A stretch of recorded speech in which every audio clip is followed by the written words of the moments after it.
Welcome to Monkey Talk, brought to you by The Four Monkeys Wrestling Podcast.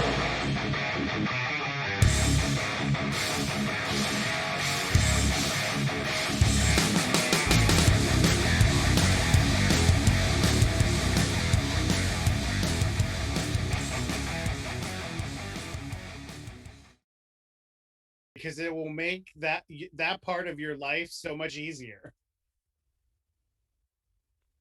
It will. Now it is. Now we're Damn it, good. Christopher.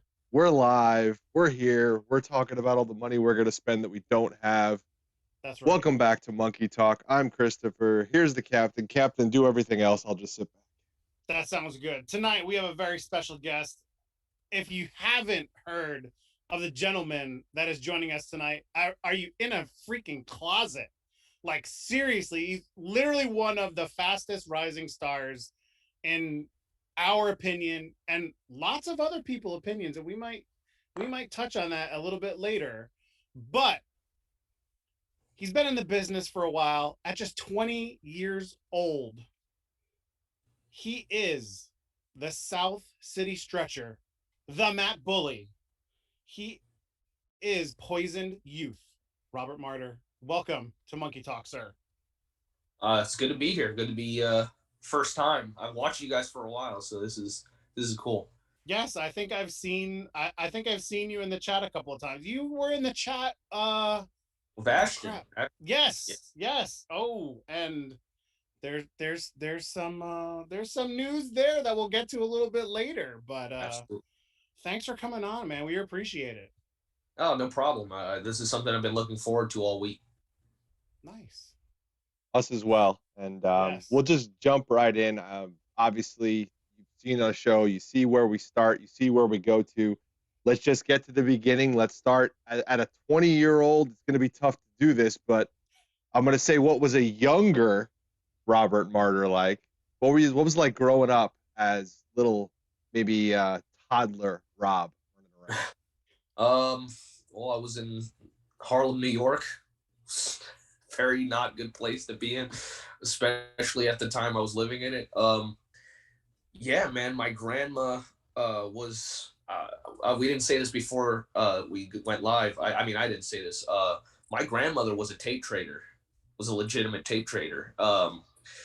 So I grew up on 1992 AAA.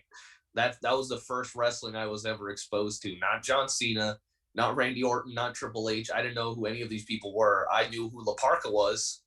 I knew Rey Mysterio Jr. I knew Liz Mark and El Dandy and all these, guys that most people never heard of. Those were my favorite wrestlers. Like Mystico, that was John Cena to me. Mystico was John Cena. But yeah, like my grandma had all these tapes, and I would watch them, and then they'd go away, and I'm like, what the heck happened? But then we would get like a new tape. So I'm like, wait, what happened to that one show I really liked watching? She said I sold it in Spanish. Dude, what are you doing? Why are you having? She had man, I'm trying to think of it's like a big plastic container just full of VHSs. Like packed to the lid. It was crazy. And yeah, like my mom hated me watching it. My mom despised me watching wrestling. She did not like it. But my grandma was all for it. And yeah, that was really it. Living in New York it hardened me up, as every New Yorker would say. I couldn't go out past 3. Like I couldn't play outside past 3 o'clock, which is very early. Being in Harlem, yeah. Yeah, so, oh, man, I actually haven't said this publicly, but when I was a kid, I used to watch Crips get initiated at the park, and I used to think it was wrestling. That's not a storyline. That's not a story. I'd bring my cousin. Shout out to Alejandro, man. Bring my cousins, and it's where the slide is, and right there's like 6 of them. You ready? Let's go. And they just start beating the crap out of him, and he's not fighting back, and we're like losing our minds cheering him on. who. Like, kick out. kick out. I was like, do Hurricane Rana, do, drop kick. And we were losing. It was the best shit ever. I was so happy. And I almost thought it was better than the wrestling I was watching on VHS. I was like, this is amazing. So, yeah, for a long time, I thought that was pro wrestling. But yeah, as you can tell, little Robert Martyr I was very rambunctious kid. I'll just say that. Now, very young. Now with Grandma and the tape trading, did she actually have like an ad in the back of the wrestling magazines like that they used to have like that, or what? She was just rogue through other people and they just knew who she was. She would just rogue through because my grandmother couldn't speak any English. So I think she knew somebody in Puerto Rico who promoted for I want to say WWC in Puerto Rico. So man, I'm trying to think. I don't know if she had any like direct connection, but I know she went through somebody through Mexico, and she would go to Mexico and watch the matches sometimes, and she's met Eddie Guerrero before. So like I know she had to have met somebody where she would get an influx of tapes and then be trading them. But it was, it was cool. I knew Los Gringos Locos before he was Latino Heat. I was like, oh, that's the guy from Los Gringos Locos. He was I know who Art Barr was. I knew who all those guys were as a kid. Now, is there a story about like, did your grandmother ever talk about what got her into wrestling? I know we usually ask about what got you into wrestling, but I'm interested now on Grandma. I need to ask her that. I saw her earlier today. I need to ask her that because like I don't know. I just know that she told me to my face she would die for Eddie Guerrero and was dead serious. And I was like, wow. If she cares about it that much, then I don't know. It was a big influence on me. And my uncle was a big fan of it, but he wasn't as big of a fan as my grandma. So when he went to college, he had all these IWA Mid-South tapes. He had CZW. He had Ring of Honor. He had Evolve. He had and I'm talking like Evolve 1, Evolve 2, Evolve 3. He had Chikara. He had all of these tapes. And he just give them to me. He's like, I don't really watch this anymore, so here. So you got the hand-me-downs. Yeah. Found out who Homicide was, and Eddie Kingston, and Bryan Danielson, and Nigel McGuinness. Again, I knew all of these people before I watched WWE. And the how I figured out what WWE was I was on Cartoon Network, and I was like, man, I'm not allowed to watch Adult Swim when I'm at my dad's house. So I had to change the channel. So I was just flipping through the channels, and I see SmackDown on Sci-Fi. This is like 2009. Mm-hmm. So when Undertaker was doing tag matches every week, it was great. But yeah, that's that. And I was like, oh, this is the thing that my grandma plays. That's cool. It's the thing. And then I figured out that Rey Mysterio was the same Rey Mysterio from the tapes I was watching. I was like, oh, that's the same guy. He just looks a lot bigger, and he's wearing pants for some reason. I thought what's funny is I used to think that Rey Mysterio on WWE was like the Rey Mysterio on the tape's dad, because they didn't have Junior on it. Because he wasn't Rey Mysterio Jr., he was just Rey Mysterio. Like, this dude's dad is wrestling? That's crazy. Wait till his son gets up there. Wow. And then somebody told me, no, it's the same person. I'm like, oh. And then I figured out those tapes are old.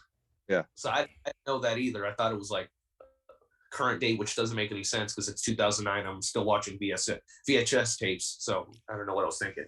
But yeah, I got into wrestling because of her, and specifically because of her. The match that made me be like, okay, this is for real. That's cool. So I have two. I have one that made me fall in love with wrestling, and one that made me want to do it. So the first one was Chris Benoit versus Eddie Guerrero, Vengeance 2003 for the United States title, where Rhino goes to attack Eddie Guerrero, but he actually attacks Benoit, and Eddie Guerrero's like this. And then, yeah, it was great. That's one of my favorite matches ever. And then the match that made me want to do this was Homicide versus Bryan Danielson at Final Battle, where Homicide wins his belt. That was like, okay. I saw Homicide because you have to understand, Eddie Guerrero and Rey Mysterio were like the only Spanish representation I ever saw in like wrestling. And I'm not Mexican, so it's I was like, I had to vicariously live through them. So once I saw Homicide win the belt and then lift up the Puerto Rican flag, I'm like, whoa! I didn't even know there were Puerto Rican wrestlers. I didn't know that was a thing. So it was like that was like a big thing for me that like somebody Homicide could be my fucking uncle, man. I'm sorry, did I curse? But yeah, No, you're my good. uncle. You're good. Homicide, Eddie Kingston look like they could be part of my family, and I could see him tomorrow. Like I have uncles that talk like exactly like Eddie Kingston, like verbatim, talk exactly like Eddie Kingston, and it's like that's why I relate to him so much because my uncle is the exact same way. He's a Puerto Rican Catholic from Bronx. Well, he's from Yonkers, and Bronx is like right down the street. So they're basically from the same place, and you know they act the exact same way. It's pretty cool. You dropped a lot of names there as far as wrestlers go, and this is going to be tough one. No, it's going to be a tough one for you. I know because I just because you're a student of wrestling. There's too many. I was going to say, can you pick one that was like that was my guy? Like that's my favorite as like I was watching. Yeah. Okay. If I had to pick hands down one, dude, for some reason I just had this infatuation with Nigel McGuinness, man. I don't know what it was. He wasn't even the one I liked the most. He was just like, dude, he's cool. There was something about him that was just cool. I like Nigel McGuinness. It was like there's some British dude that was just clotheslining people. I was like, this is amazing. I don't know. He wasn't even the one I liked the most. The one I liked the most was Homicide.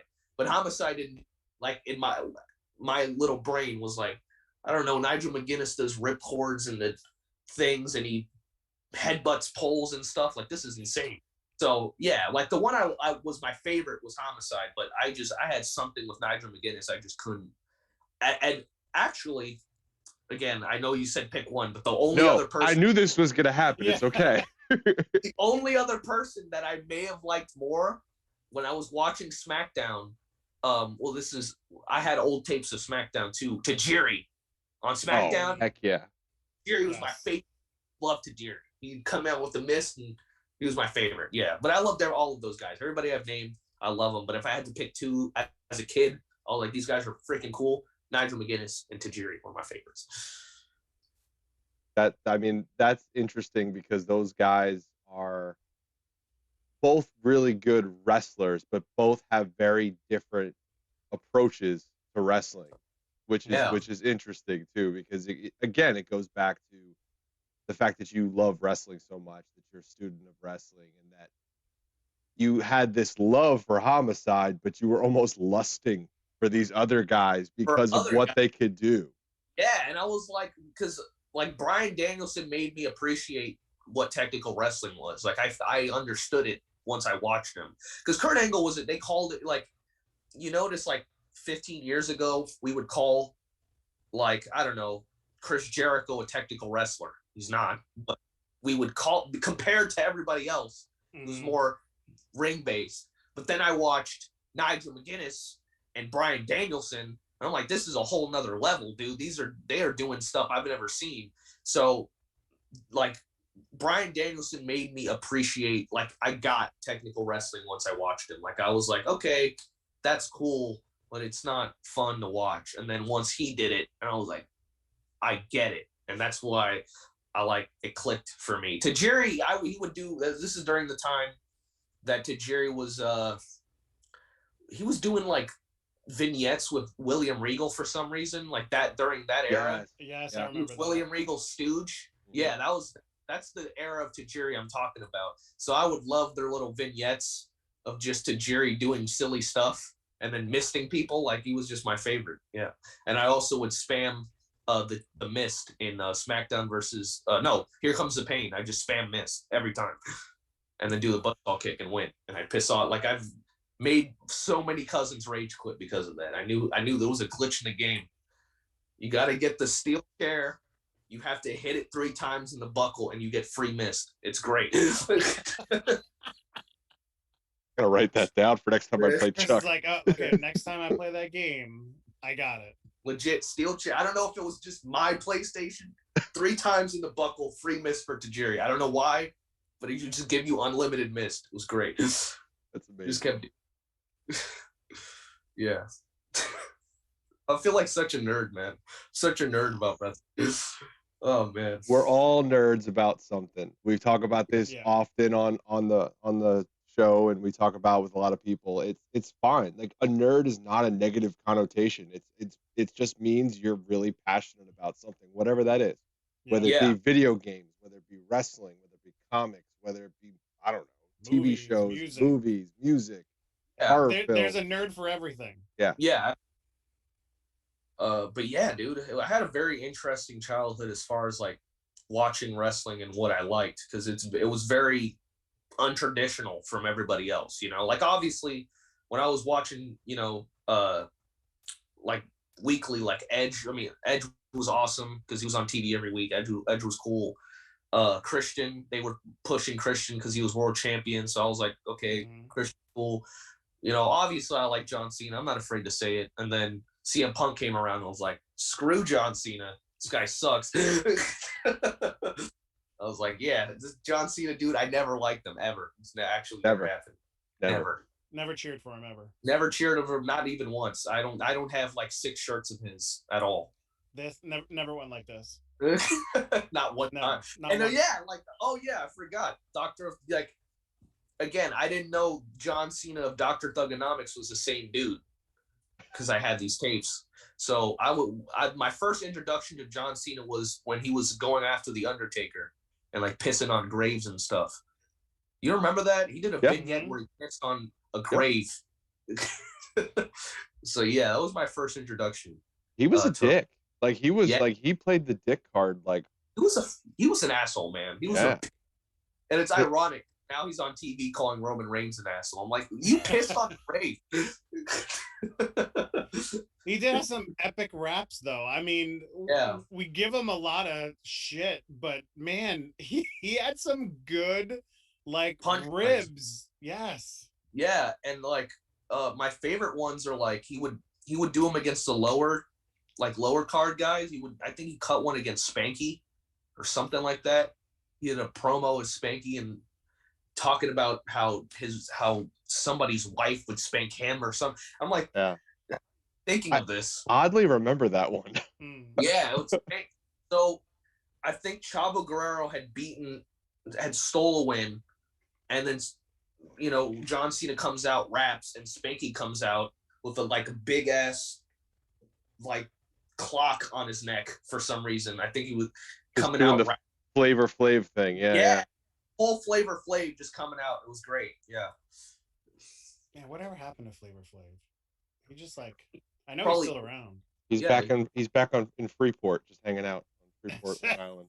That's true. That's true.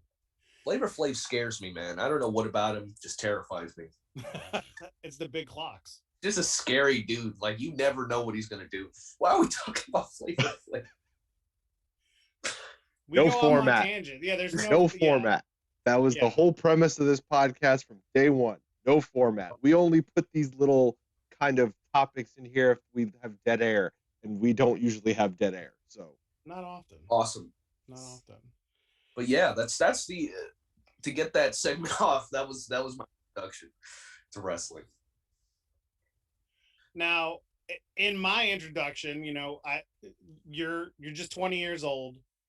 However, you've been in wrestling for some time, for about 5-6 years. Yeah. Now, you started off as a ref, and then kind of got into training wrestling through there. So it's actually reversed. So I started training as a wrestler. Okay. I did one match in front of people at 14, one match. And I think they saw, because I had like 2 months of training at that point, well, yeah, maybe he needs some work. So let's just make him a referee. And also, the promotion that I was training under, didn't have any referees, so I was the ref boy. But I'm glad I did it. I hated it at the time, but I'm glad I did it because, you know, I experienced what it was like to be in front of a crowd at 14, you know, being a ref. So I understood what they would react to and what they didn't and stuff like that. So it was a good experience. And then I had my first match in front of people at 15. I know I said 14. I was actually 15.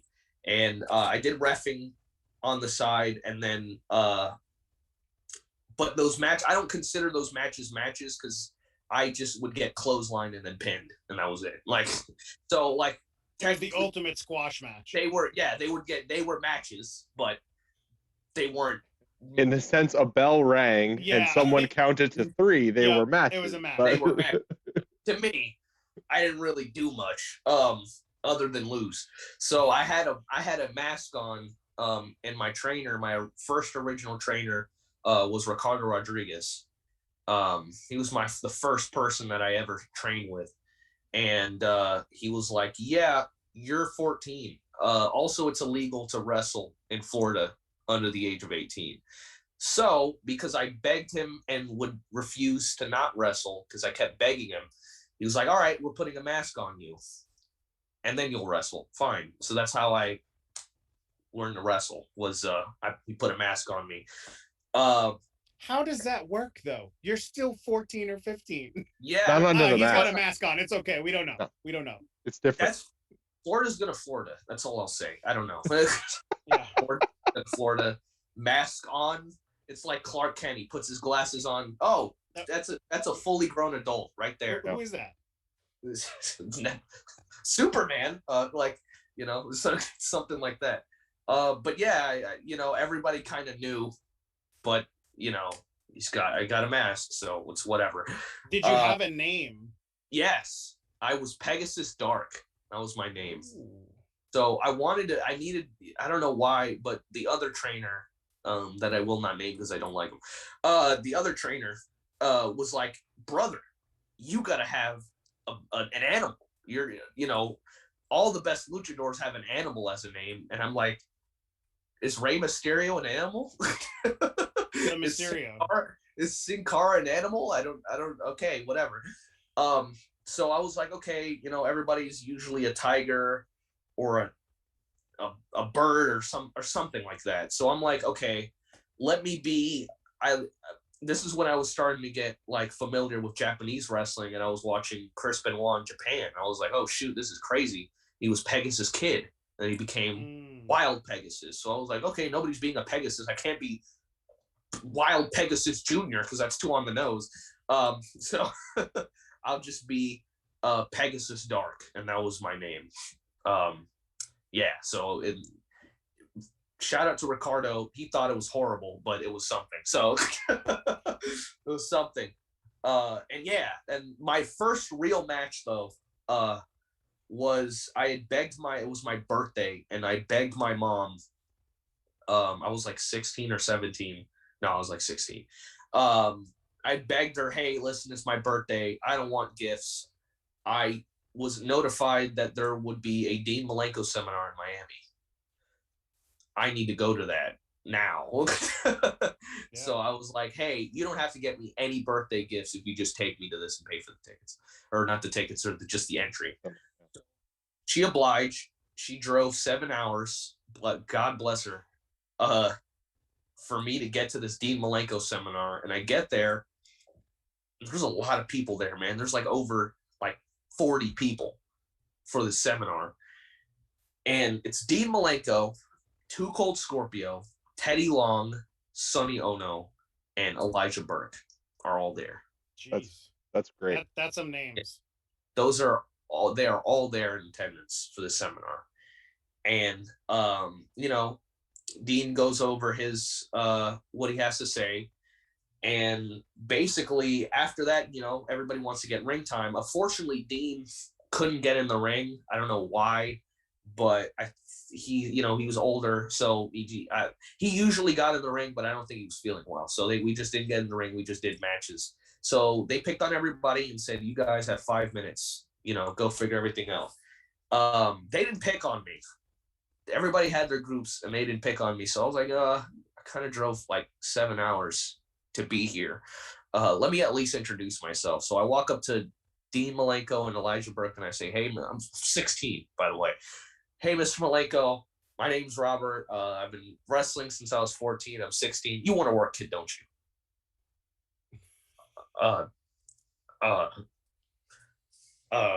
Let me check my schedule. And I just couldn't. I literally was at loss for words. I didn't know what to say. And he was just like, I got something for you. Don't worry. Get your shoes on. I'm like, okay. So everybody does their matches. And I'm just sitting here twiddling my thumbs. Like, that's weird. Everybody's called their matches. That's not me. But okay, we'll figure it out. Elijah Burke gets in the ring and says, hey, kid, you ready? And I'm like looking around, making sure. Is there another kid somewhere? There has to be another kid here. No, only full-grown adult males? Awesome. Okay. So I go in, and all he just says was, can you? And we wrestled 10 minutes. 10 minutes we wrestled. And dude, it was like one of the most emotional experiences of my life. I won with an enziguri, if I remember correctly. Wait, hold on. You won? I won. He put me over, brother. I was guys. brother. Wow. He literally said, because he beat the shit out of me for like 10 minutes. Yeah. Beat the goddamn trash out of me. And he said, throw a boot, and I enzied him, and that was it. And it's like all 40 people, Dean Malenko, Too Cold, is laughing his ass off. Sonny Ono was freaking out. Everybody's PWG slamming on the apron. And I'm like bawling in the ring, bawling. Because I didn't mention this before, but before I didn't have any respect in wrestling, man. Zero. I had zero respect. It's probably because of my age, probably because, I had no concept of social skills. I was a young kid from New York that spoke his mind and didn't have any I didn't have a filter, so I just said what I thought, and that wasn't very good. That's a New Yorker. Yeah. Again, I was 15, 16 years old. Like, everybody treated me like I was an adult, so I got it extra rough. And I know what it's like to get like people take liberties from me. Like those matches, those small matches I had were against like 37-year-old vets that just hated life. So they just took it out on me, man. Like I didn't know what being taken advantage was until much later. But there were days like, I remember I dislocated my jaw in a match. And we had only wrestled like 3 minutes, and he was just beating the dog shit out of me, man. Like, it felt like it was like fight or flight. And I'm like 15 years old, just getting the shit rocked. I would come out after like almost every match with like a bloody nose, every match. And it was like, it was great for like the story that was being. I was just the lamb that was being fed to all these people. So I kind of like naturally, like the fan, like the 5 people that were actually watching. We're like, Jesus Christ, this kid is dying every time. I feel really bad for him. So when I would get a forearm in, or I would get a drop kick in every once in a while, it's a big deal. But I was, for real, I was getting the absolute dog shit beaten out of me every match. And, dealing with high school, being a freshman in high school, like not having any friends. I'm not from here, It was hard, man. It was rough. On top of that, like before I even started wrestling, I did boxing because my family is full of fighters. So I wanted to play PlayStation. They wanted me to box, and I was like, I don't want to do this shit. I don't. So I learned how to box before I did pro wrestling training. So I started boxing at like 8, and I had my last amateur fight in 2017. So I was 16. So yeah, I've been boxing. I boxed for a long time, and I was doing that while I was doing pro wrestling training. So I would box and I do pro wrestling training. And when I got into high school, I took up amateur wrestling. So I was doing all 3 at the same time. Damn. So the structure would be pro wrestling training at 8 or at 7. I do I'd go through school, and then after at I think it was we'd get out at 4 or something like that. I don't remember the high school times. After school, I go to amateur wrestling training, and I do amateur wrestling, and I do pro wrestling. And then once my season was done, I'd cut back down from 145 to 127, and I'd box, and I'd start boxing training again, all while I'm doing pro wrestling. So if you see pictures of me, I'll be really, really, really, really skinny, or I'll have some weight on me because I'm a lot bigger. But I was constantly cutting weight and gaining weight because I was doing both. So there were days I would do a amateur wrestling match at 2, and then I'd wrestle later that night on a show and get the tar beat out of me at 8.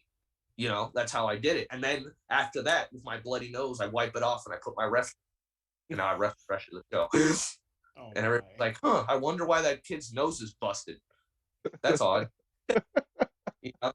But yeah, it was very interesting. So I as a kid, I thought amateur wrestling, I would, Jerry Lawler would be like, he was a fantastic amateur. He was a collegiate champion. Let's see what he can do in the pro ranks. So I took that to heart. I thought I was going to WWE after high school. I legitimately thought that. I thought that's how that worked. No. Not at all. No, apparently not. Thanks, JR. But Liar. it was rough, man. It was rough, and that's why I'm hard on myself. I have everybody says they have a chip on their shoulder. It's not really a chip. It's just more of, I have to show that they were wrong. I need to show that they were wrong. That was the biggest thing for me. They were wrong. Everything. I was banned from 6 promotions. Florida is terrible, okay, to wrestle down here. It's terrible. I will say it straight up. And I love Florida. I rep Florida. Terrible shows sometimes, dude. Certain places are good, but for the most part, everybody that's there will agree it's bad. I was banned from half of them because of what people had said about me, or people's preconceived notions of me, or just my age. Was oh, he doesn't deserve it. Who's this snot-nosed kid thinking he can come and be a wrestler or play wrestler, And I wanted to show I was serious, So yeah, I think that's where my aggression comes from. My anger was just living in New York, dealing with all that high school, and just, getting the shit beat out of me every training, and then boxing the next day, earlier in the day, and then wrestling training, and then doing amateur wrestling. It's all of that combined, of my coaches being hard on me and my pro wrestling coaches being hard on me, then people taking advantage of me and me being beat up at shows, and just people constantly just shitting on me all the time. It's very rough. And that's where I think now I realize that's where my hunger comes from. I want to show them they're wrong. And they've always been wrong about me. So sorry, I went on a little vent train, but no, yeah. No. Good stuff. I do that pretty much at least twice a day. So I completely understand. Now, getting for lack of a better term, being so young and going through that and getting fed to the lions, let's say, at a young age, and getting the crap kicked out of you, did that lead to the Martyr name? So I had a long talk with myself after a training when I think oh wow, yeah, Aleister Black was there. And Tessa Blanchard, and I had done a match, a practice match, and I think I had forgotten something, and I got punched, he just punched me in the face, just decked me, and I dropped, and I was rocked. Tessa was like, "What the hell?" But the match kept going. I don't know why. I don't remember why. But the match kept going, and I was leaking. like leaking, like it was bad. I think it was like a receipt or something, and we just kept going. And something came out of me of just like, I'm like, there's tears in my eyes in this practice match. Like, I am hitting him back as much as my 15-year-old body can. I am hitting him as hard as I can without, using boxing and piecing him like I'm wrestling. Yeah. And I think they saw that, and I had a standing ovation after, like, I'm literally bleeding. And I was just like, after that, I just went outside and I just sat and I just looked at the stars and I asked myself if I really wanted to do this, because you can only take so much, man. You can only, and especially what was going on in my personal life and people that I had lost because, they had passed away, and, my cousin getting shot in the head and all this stuff. Like, it was messed up, man. It was like, I was a very angry kid. And I asked myself if I wanted to do this. And I just had this like talk with myself. And I'm like, you know what? I'll be a martyr if I have to for this. I will be a martyr. There is nothing that is going to take me away from doing this. And I knew it. And I had made a pact with myself. Nobody's going to take this away from me. If I just did that in front of, somebody who had just recently been on NXT, Aleister Black, and Tessa Blanchard, that was on, the cruiserweight, not the cruiserweight, the Mae Young Classic at the time, I was like, I'll be a martyr for this, because pro wrestling saved my life, man. Legit. I wouldn't be alive if I didn't have pro wrestling. I would have probably, been a casualty in New York or something like that, or I would have gotten into fights with people at my high school, or, something. It wouldn't have been good if I didn't have wrestling. Wrestling saved me. So if wrestling saved me and it gave me a second chance, then I'm gonna give my life to it and, give it all that I can, give it back. And that's where Martyr came from. And then recently I found out that my real last name, translated in Hebrew, and I translated it into Spanish, it actually translates to martyr. Oh, wow. That's crazy. In Spanish. I didn't even know that. So it was almost like a destiny thing. Yeah, like my name literally translates to martyr, which was pretty cool. And yeah, I take that to heart, man. I'm a martyr for this. I will put my body on the line. I will give everything I have. I will wrestle harder than I literally, every match, I tell myself, you're going to retire. This is before every match. And I've never said this publicly. I say I'm retiring tomorrow. And I believe it. So when I wrestle, I'm wrestling like it's my last match. That's my mindset. Because if I have my last match, this is it. I will give my literal all. I will break my body to give the best I have. So that's why I say before every match, I'm going to retire tomorrow. Just to give me that motivation to just go out there and just give everything I have. Because who knows? Maybe I might. I don't know how. Like, I already feel. I'm 20 years old and I feel the effects of my body already by the matches that I've had recently. Like, I feel it, and I wrestle hard, and I've taken a lot of pride that you would be hard pressed to find anybody that wrestles as hard as I do. And, history has shown the toll it's taken on people. It's cost them their lives. So look, like, I'm 20 years old and I feel in my knees, my neck hurts all the time. That's why I do like an hour of stretching before I go to work. Hour stretching every day. I stretch for like 15 minutes before I train. I want to be in this for the long run, but I care about it so much and I'm so passionate about it that I wrestle hard. So that's why I say it. Like, if I'm retiring today and whoever I'm wrestling is my last match, I'm gonna make it count, man. That's where martyr comes from. It's like, it's a really personal thing for me. So yeah. It's nice to hear like the origin stories. People who use their name or a version of their name is one thing, but when you actually have an origin story to where the name actually came from, and it means something like that to you, it's such a personal story. I think it gives the aura of that person just a little bit more, emphasis out there. Yeah, and obviously, I've seen some people like, they think it's weird or like it sounds like it's from CZW in the early 2000s or something like that. But it's like, I get it. I understand. It's not a traditional name, but it means something to me that's more than wrestling to me. So that's why I wear it. That's why I say, remember my name. Because, what's the ultimate sacrifice? Giving your life, right? So I'm going to do it as long as I possibly can. So this is my way of giving my life to wrestling. But yeah, I'm very excited, man. I'm very excited for the future. I'm doing my best. Like you don't understand. People don't understand. Like, Oh, you've been putting in the work.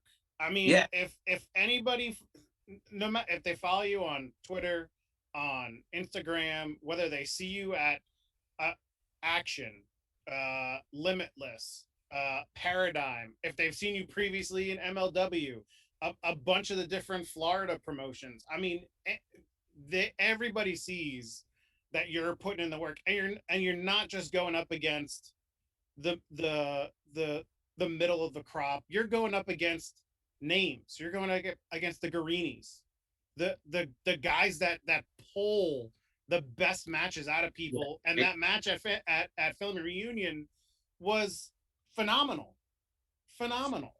Yeah, and I have a lot of respect for Dom, man. Dom is a killer, and yeah, JD Drake recently. My first match in Limitless was against Kevin Blackwood. Yeah, I'm wrestling Jacob Fatu August 20th.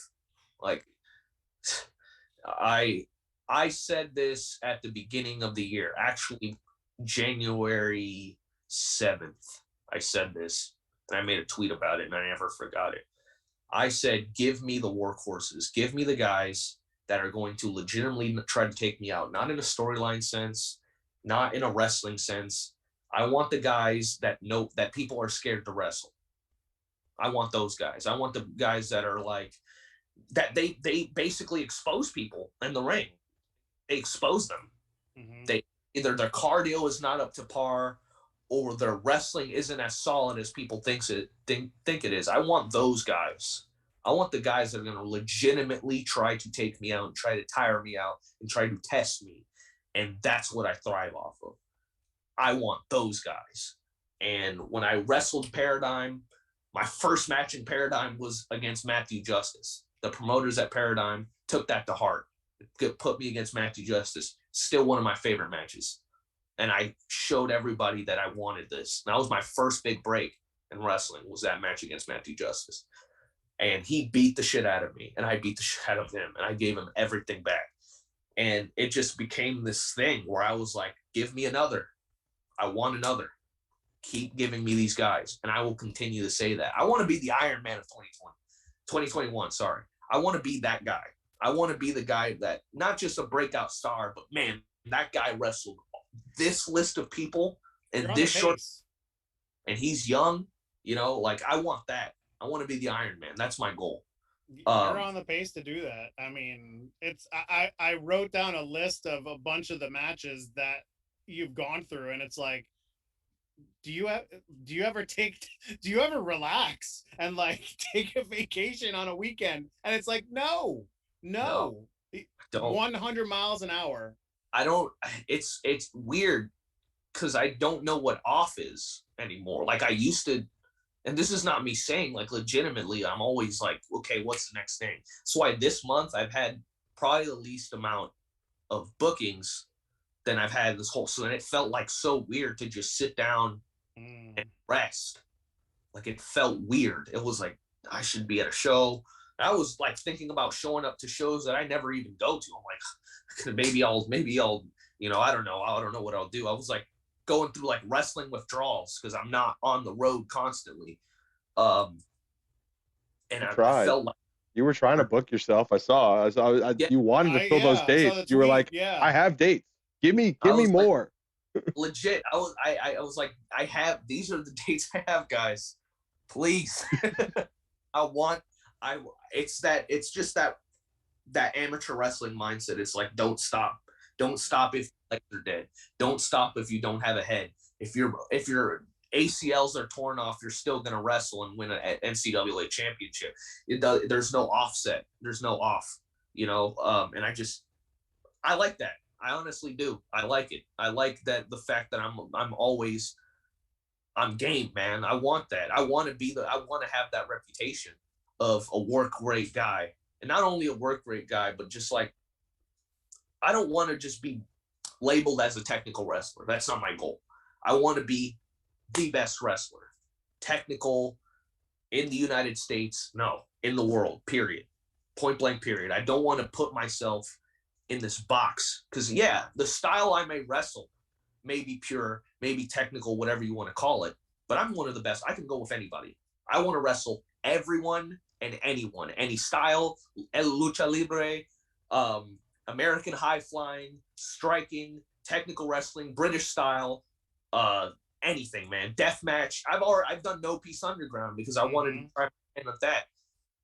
I'm a martyr for a reason. And I have so much respect for those guys, because I know what guys like Akira go through, because they do that week in, week out. They don't stop. And I'm not a deathmatch wrestler, but I have enough respect for them to try it and show them, hey, I can go with you guys. But I haven't earned that. I haven't earned that right to call myself that, because that's something you have to earn. And I know a lot of people know it's a cool new thing now. Deathmatch wrestling is a cool new thing. And a lot of people want to try it, but I genuinely have respect for those guys. And like, you have to earn that title. That's a big thing I've always wanted to say. You have to earn that, man.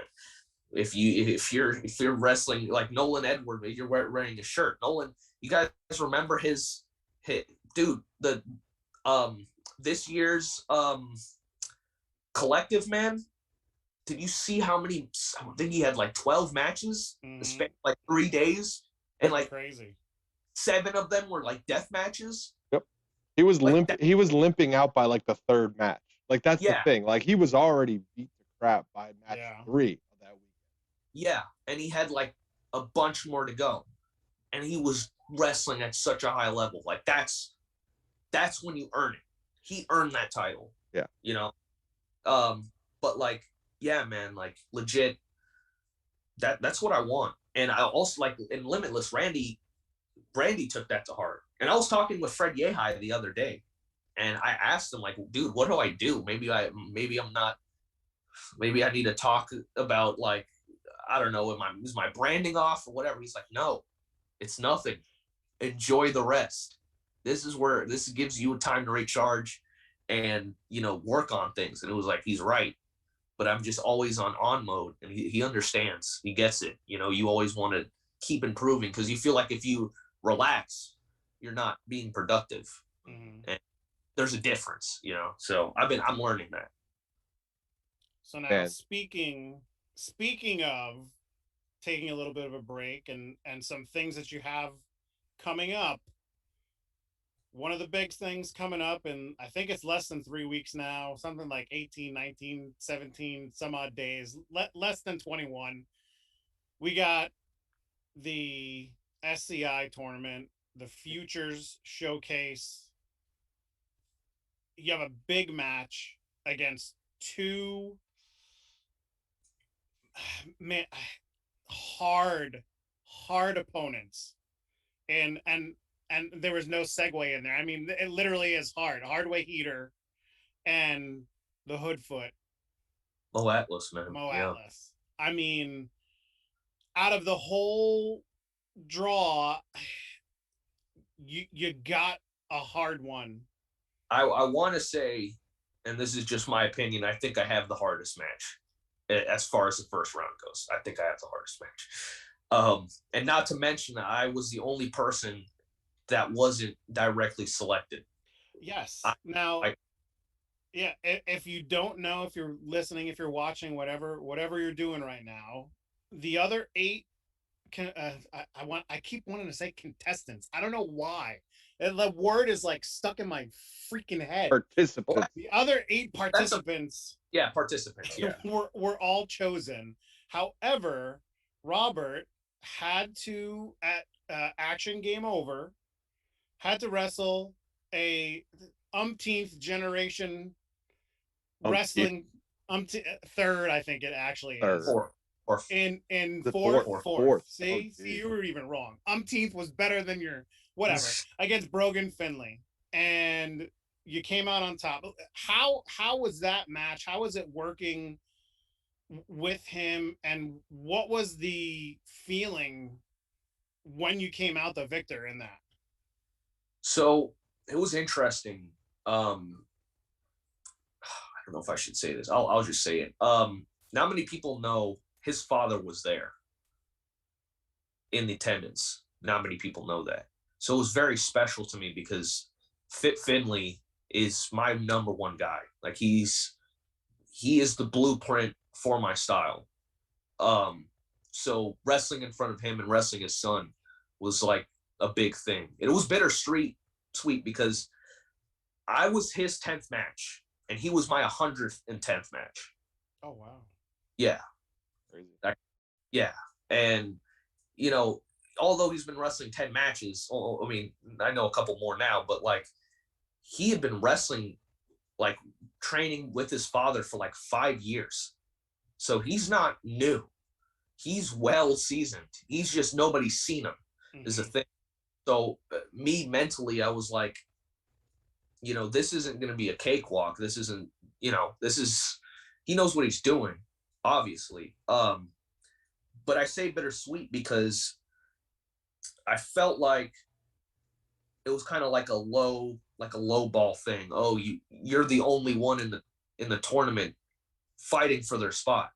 And I know I say I want to work for the workhorses, but like, haven't I proved enough that I'm worthy of being selected? I guess not.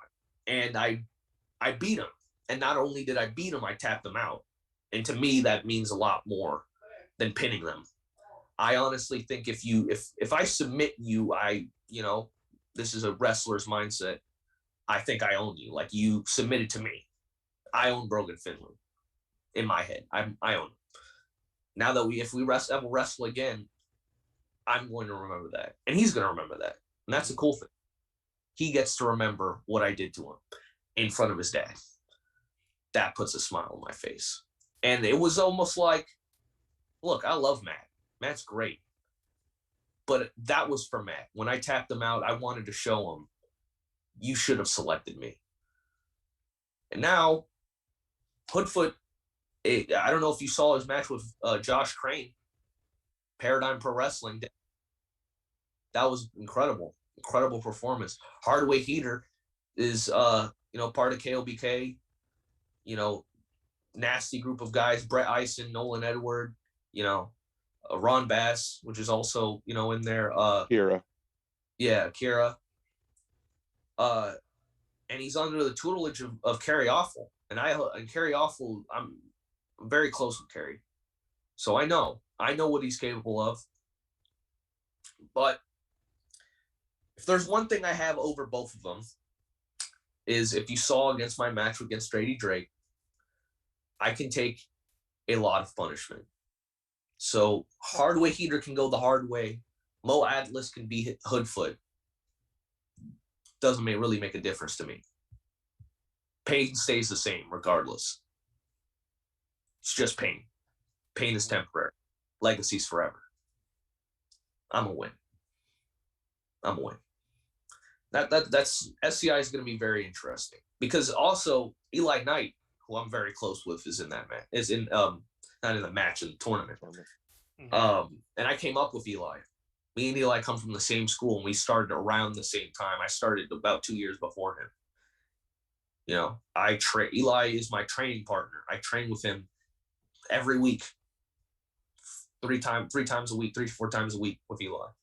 So, you know, I hope for the best for him. And I know Billy Starks wants to make her history. She wants to make, you know, this her moment.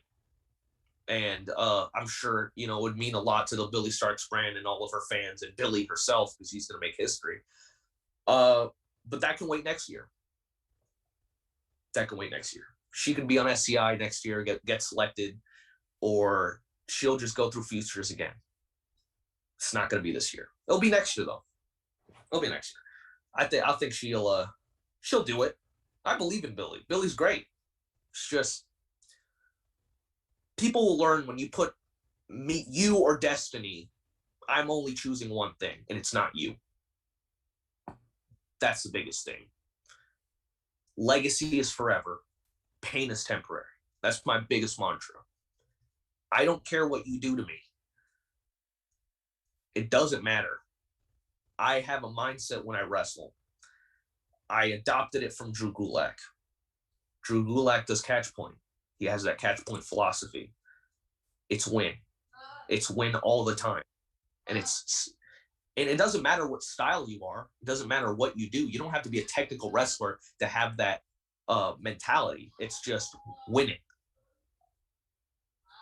If you don't win, what are you doing?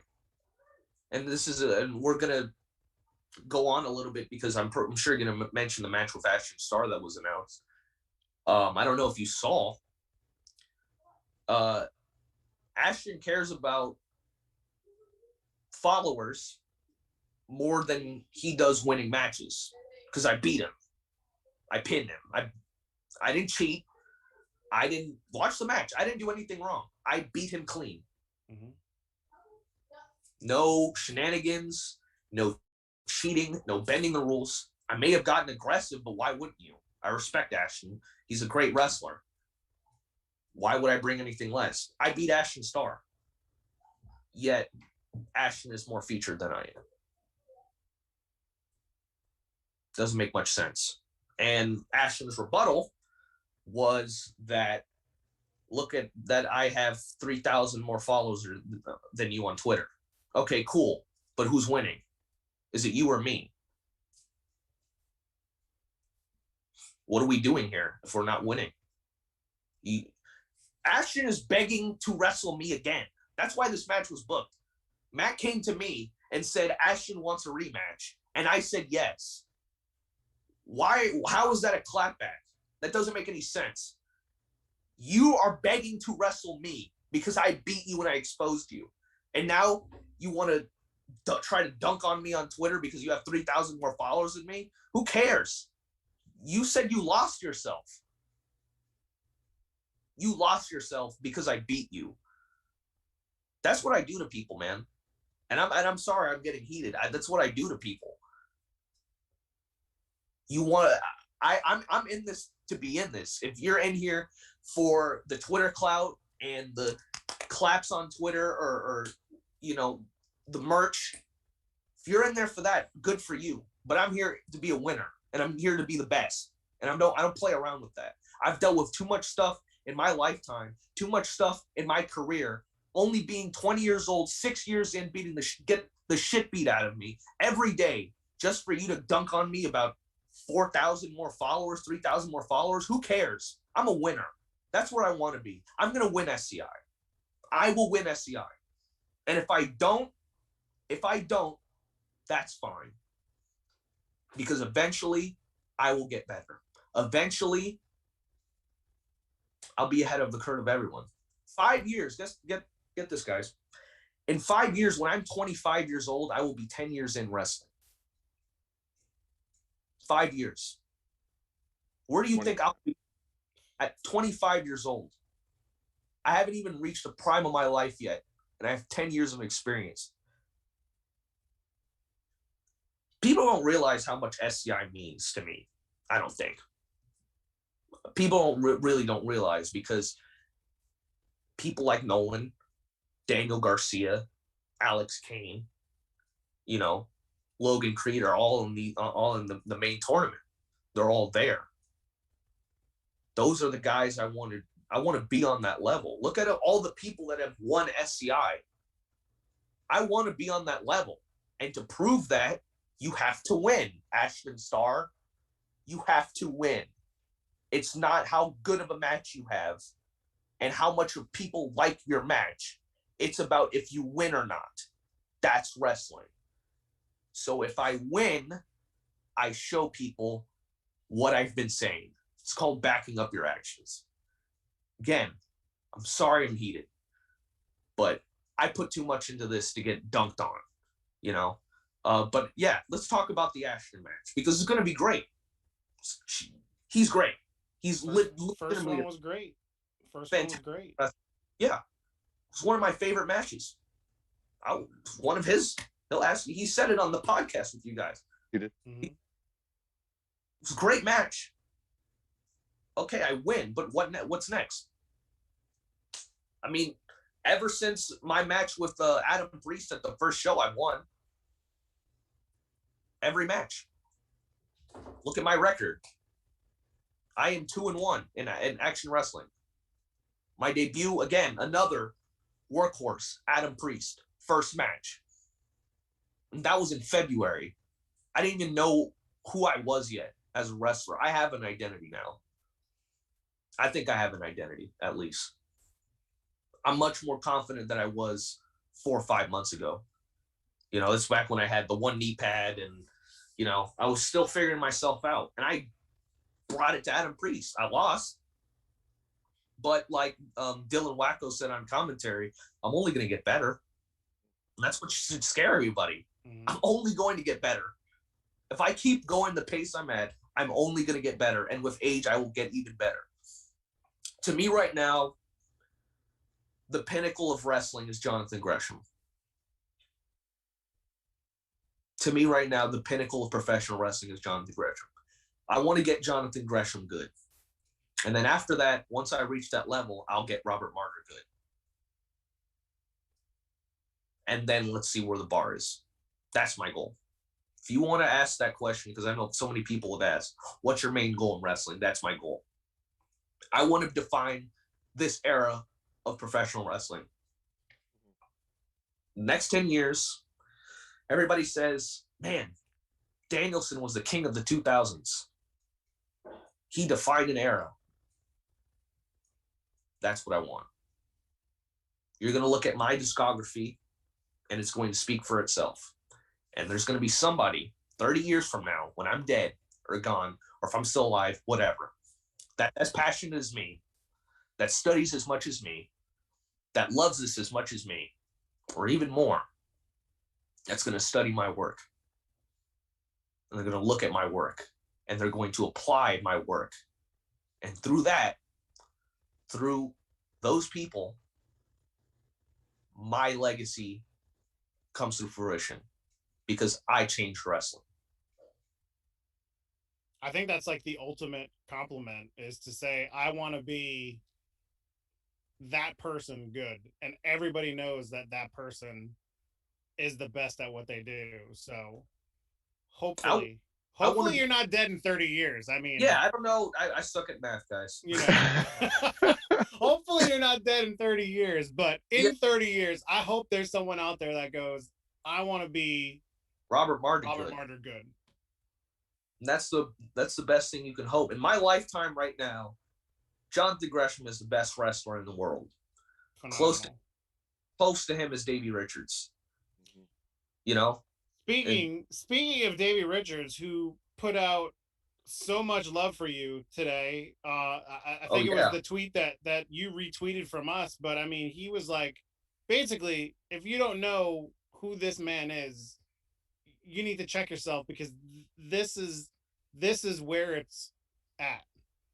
He said I was one of the prospects in wrestling. Not right now, just in wrestling. And that's probably the biggest compliment I could ever get.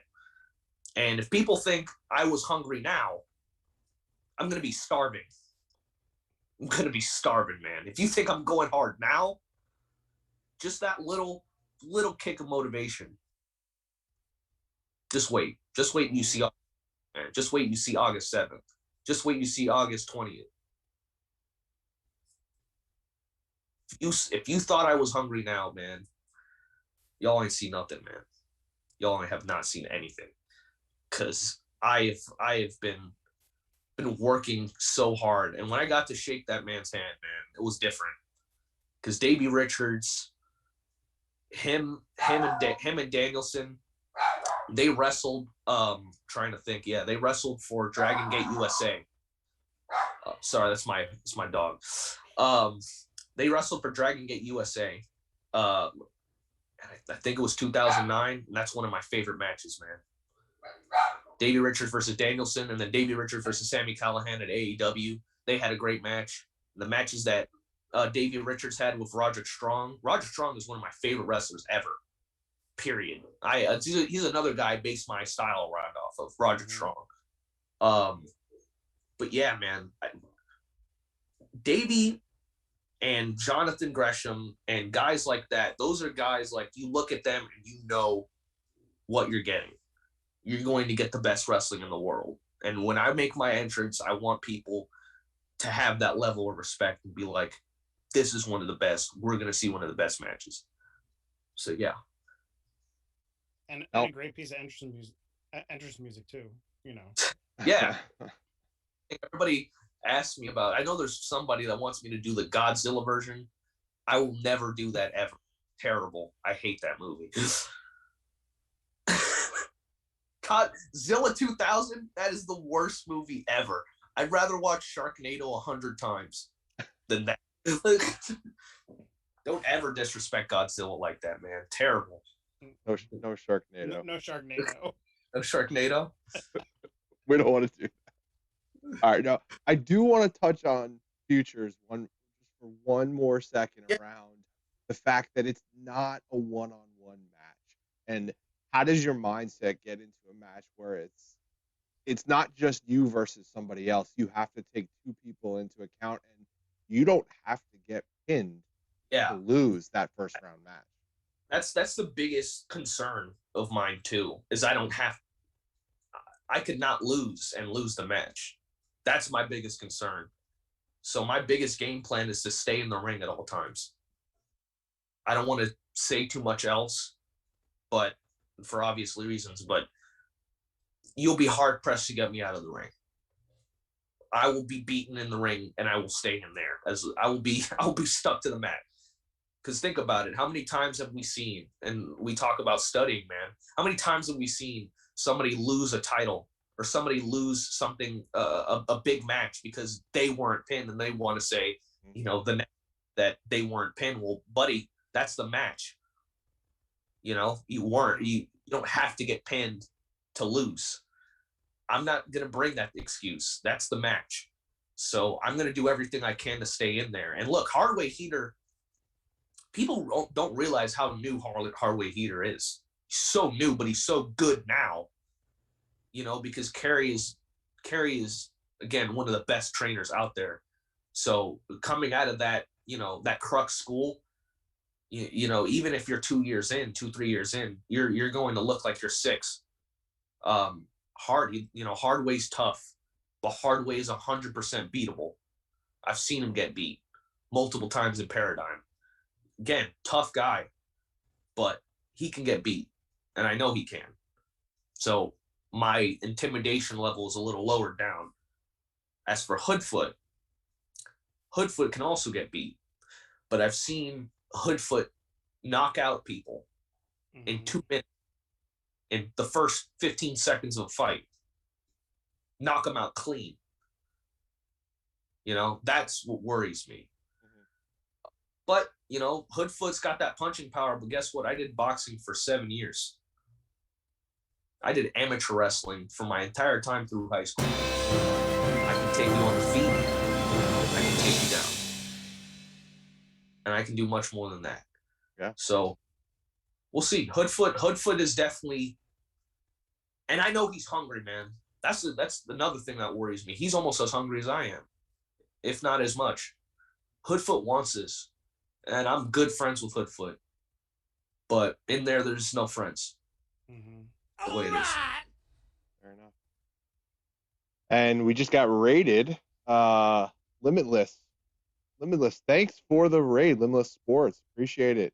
Appreciate the follows, guys. All right. Thanks for popping in. If you're just joining us now, this is the Bald Monkeys. We interview indie wrestlers. We're with Robert Martyr right now.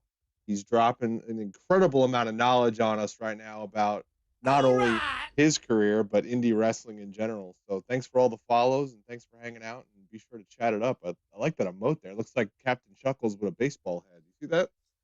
Got a beard there. I can't. But we'll describe it. To everybody at Limitless, thank you for joining, man. Dude, Limitless is probably my favorite place to wrestle right now, man. It's so great. Unfortunately, I'm not on the next 2 shows, but I'll be back. I had a great match with Alec Price. That was really fun.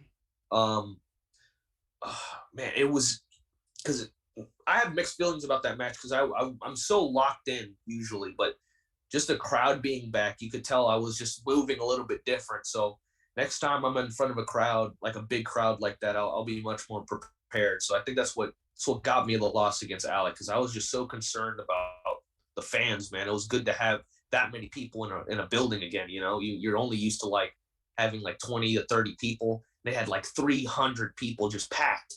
So I was like, man, the fans are here. The fans are back. Now Brings that energy up.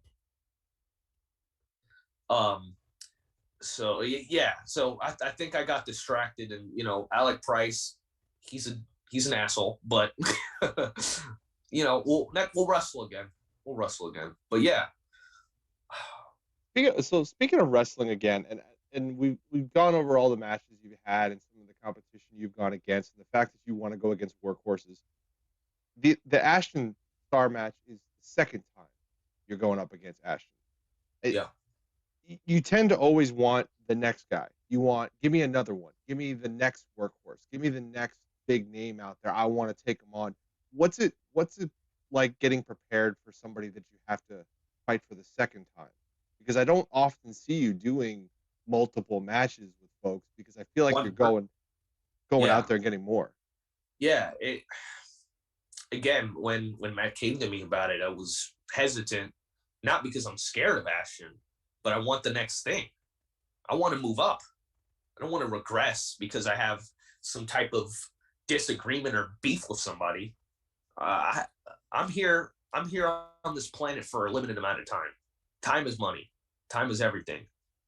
I need to go on to the next thing. And people say, oh man, you're only 20. You have so much time. I want to be decorated. I want to be decorated right now. Because when I'm 30, what will my stock look like when I'm 30 if I'm decorated right now? That's my mindset. I'm not looking at this, let me take a back seat because I'm 20 years old. Screw that. You know, I want to be good now. And, you know, he came to me, is like, look, Ashton really wants this match. Really wants this match. And, you know, he's lost himself, whatever that means. And he thinks he's found himself. Apparently he knows how to beat me. And look, if you watch the finish of that match, I did a counter I don't think anybody's seen. I double taked very quickly because I was like, did he just go?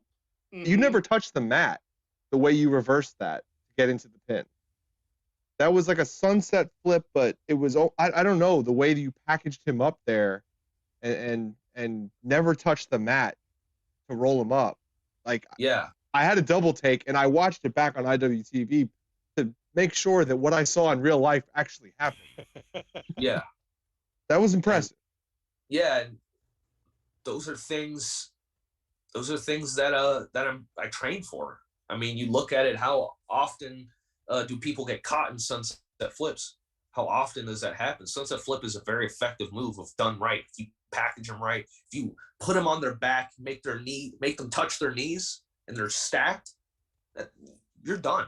You're done. Mm-hmm. That's a cradle. You know, I got high school. I know what it's like. So I needed to come up with a counter for that. So why not? And here's the thing. You know, I've been doing my best trying to work on my legs, trying to get my leg strength up. Ashton, what he did was he did the sunset flip, and he was trying to pull on me, and I think he got frustrated because I wasn't going. It's usually a quick response, but he held on, and he bridged himself up so he could get more leverage. But in him pulling himself up, I just rolled through because there was space. And I had done it one other time before in training, because shout out to another trainer of mine, Mecha Wolf 450. He actually taught me that version. And I had done it like 2 years ago, one other time. And I remembered it in that moment. I was like, you could see in the tape, if you watch it back, I was almost falling And I was just trying to figure out what to do next because I knew if he kept tugging, I'd be screwed. So I just rolled forward and I hooked his leg. If you notice how most people, they'll grab their hip when they're in a sunset flip, they'll grab their hip and press it to them. Ashton has long legs. Ashton is a lot taller than I am. Mm-hmm. So that's not really going to work. So I went over and I hooked basically his left leg. And that's why he couldn't kick out. So it looked incredible. Like I watched it back the other day too, and I was doing actual work, and I turned and looked, and I was like, okay, I still don't understand how you did it.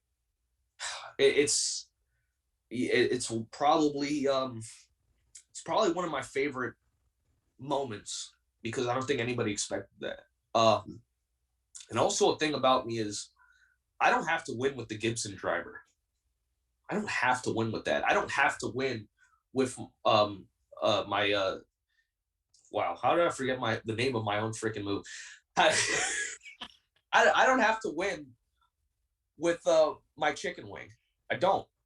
And I've repped the chicken wing so much. I've gone with Eli. I've gone with his tag partner Malik Bositi. I've gone with Janai Kai, who I've worked really close, and Yoya. I've trained with Yoya. I've repped that move on all of them, and it's worked for the most part. So I make sure that the Gibson, Ashton was the last person to kick out of the Gibson driver before I started figuring out a way to stack them higher. Because if you notice the way I did it in the match that we had, the way I had dropped him wasn't as effective. And I wrestled Ricky Archer after that in Limitless Wrestling. And I hit the Gibson driver, and you notice I dropped him on his neck. So I learned from that match how to make the Gibson driver more effective, because you've seen it win matches. Mm-hmm. James Gibson or Jamie Noble won with it all the time. Mm-hmm. That's why I put the Gibson driver. Roderick Strong took it and made it even better. Now I'm taking it and I'm trying to add more things to it. So the reason I'm saying this is because I'm winning matches with this. I'm winning matches with the chicken wing. I don't have to win with those. I can win with anything. I can win with any submission I lock in. I can win with any pin, any reversal. That's why I'm trying to make myself as dangerous as possible. There are guys out there that are great wrestlers, but they rely on one thing to get them the job done. Not me. You do have so much in your repertoire. It's crazy some of the things that you can just pull out when you need them. And it goes back to the whole thing of being a student of the game, watching as much wrestling as you have, wrestling as much wrestling as you have, being around people that you can just pick all these little pieces from and tailor to your own style. I mean, it's amazing. It's like knitting a jacket together, or like making a big puzzle pieces. I was originally traditional Mexican lucha. That was how I started. Working the right side, traditional lucha, arm drags, moonsaults, springboards. I can do all of that stuff. People haven't seen it. It's on video. I have them on my phone. Me doing moonsaults, me doing springboards and hurricane runs. I can do all that stuff because Mecha Wolf and Ricardo trained me well. But that's my base. I don't do that in matches. I can if I ever need it. I prefer not leaving my feet because it's called high risk for a reason. Mm-hmm. Mm-hmm. Why take the risk? High risk, high reward, yeah, but when it pays off, it pays off. But everybody does it. Everybody, I feel, is taking that approach because I think they think the reward is higher than the risk, and a lot of times the risk is worse than the reward. Why take that chance? And also, I just love the science of wrestling, man. That's my biggest thing. I just love the science of wrestling. So why not use it? Why not use the tricks of the trade that, guys in the 1930s were using to eat the next day? those carny wrestlers, the carnival wrestlers, or the traditional catch wrestling in Lancashire, or the French catch that I've been watching this week from 1950s. Like, why not watch Lou Thesz? Why are we ignoring these guys? Why are we not taking and expanding on what they did? Because obviously it worked. Mm-hmm. Lou Thesz was champion for 10 years. Why aren't we taking from him? I feel like wrestling is at a point where it's the youngest it's ever been. The landscape of wrestling, every wrestler, if you really look at like the top names, 20, 24, 25, 26, the oldest. Rarely see guys that are big, that are past 35. Like the as far as the age of wrestling, it's gotten so much younger. That's why having all these veterans and the independent scene are so important, because we don't know if Daniel Bryan is going to return to the indie scene or not, but it could happen. Imagine what we'd learn from him from coming back. Imagine what we'd learn, from these TV guys coming to the independent scene. What we're learning from that. What we're learning from Davey Richards coming back after 4 years and just giving back and giving back and giving back, or Jonathan Gresham coming into the independent scene, Alex Shelley, those guys. Learn from them and expand. I feel like everything back then, the mindset was they were trained old school, but they were thinking new school. So they had the fundamentals of the 90s traditional wrestling, but they expanded on it. They took from different things. And now we're new school trying to do newer schools. Basically. We're trying to catch up with what we're doing. Like, it's on another level if you're really looking at it. And wrestling is so young and so new and so fresh. It's very important to have those veterans and to learn from them. And that's why that's why I take from everything. I've take from Toryumon in Japan, where Ultimo Dragon decided to take all the dudes from CMLL, say, screw you guys, I'm bringing you to Japan and teaching all the Japanese guys lucha. Why not watch that? Why not take a pin that they did that I've never seen before? Why not? Why not watch SEMA do some weird, crazy pin? Or why not watch Super Crazy when he was Super Loco in 1993 and see him do crazy stuff and, take from that? I don't have to do everything he's doing, but just taking little bits and pieces to always stay on. I don't want to be studyable, if that makes sense. Mm-hmm. Harley Race would say that a lot. If you notice, you would watch a Harley Race match. I don't know, maybe you guys haven't noticed, but I know a lot of people that I watch a Harley Race match with, or students, always ask. I'm still a student. I mean, at least I have that mindset. But like, trainees always ask, why is Harley Race hitting the rope differently every time? If you watch a Harley Race match, he'll hit the ropes on the right side, which most wrestlers are trained that way. But then he'll hit the other rope and he'll do it on the left side. That's not really, we're told not to do that. He does it. And I was like, why does he do that? That's so weird. You're purposely putting yourself in a different position. It's not favorable for you. And he said, they're not going to expect it.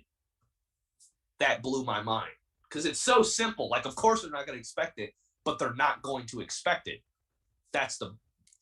It's as simple as that. They're not going to expect it. Okay, I'm trained that 100 out of 100 times someone is going to hit the ropes a certain way. I managed to whip him off into the ropes and he's hitting it the other way. That little thing, that small thing of just, wait a second, what? Boom, now I have you in control. You can't study for him. That's why Harley Race was 7 times world champion. Why are we not taking from these guys? Why is there millions of hours of wrestling that we are not watching and taking advantage of? And we are in the most accessible time in human history, where we can look up how many atoms are in an apple or some dumb shit like that on Google, and we'll have an answer. Back then, people had to go to libraries to just figure out, who invented something. I could just look up on my phone who invented, I don't know, a chair or some shit like that. give me the answer. Franklin the Third or whatever their name. John Chair. Like, yeah, Chair. yeah, John Chair. Like, why are we not like? Again, we were saying this earlier. People had to tape trade to get access to Japanese wrestling. They had to tape trade. They had to find something of value to be able to trade. Then they had to find somebody who was willing to trade that thing for that. And then they would have to make a mutual agreement.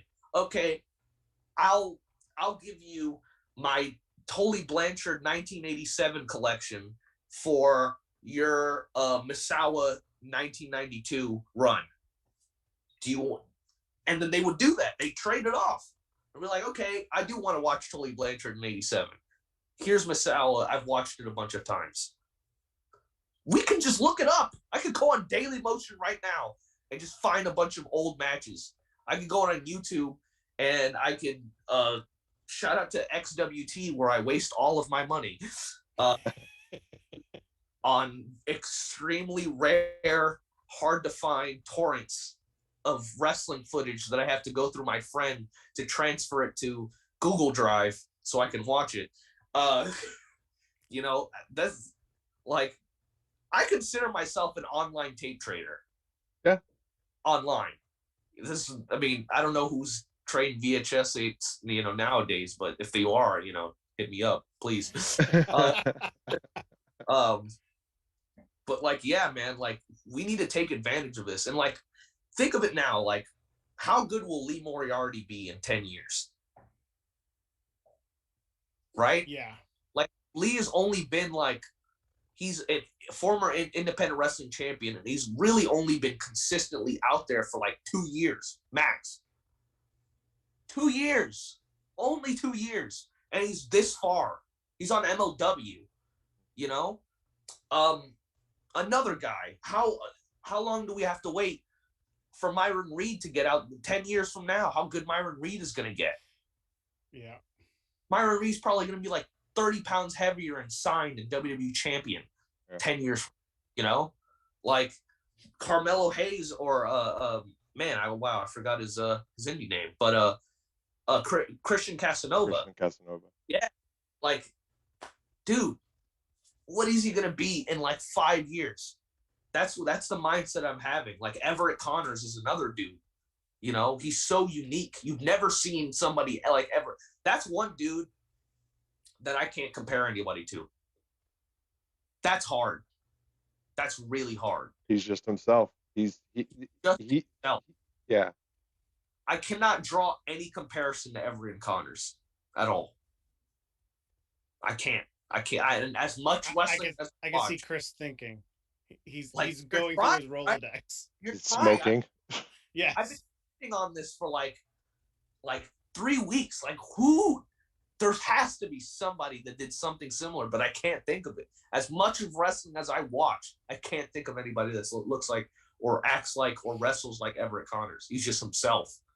And, you know, that's awesome. That's great. And like, just think of how many opportunities, like what is the landscape of wrestling right now? And Nick Gage is on MLW. I mean, sorry. Wow, MLW. Jesus Christ. He could probably go to MLW too if he wants to. Nick Gage is on national television. Yeah.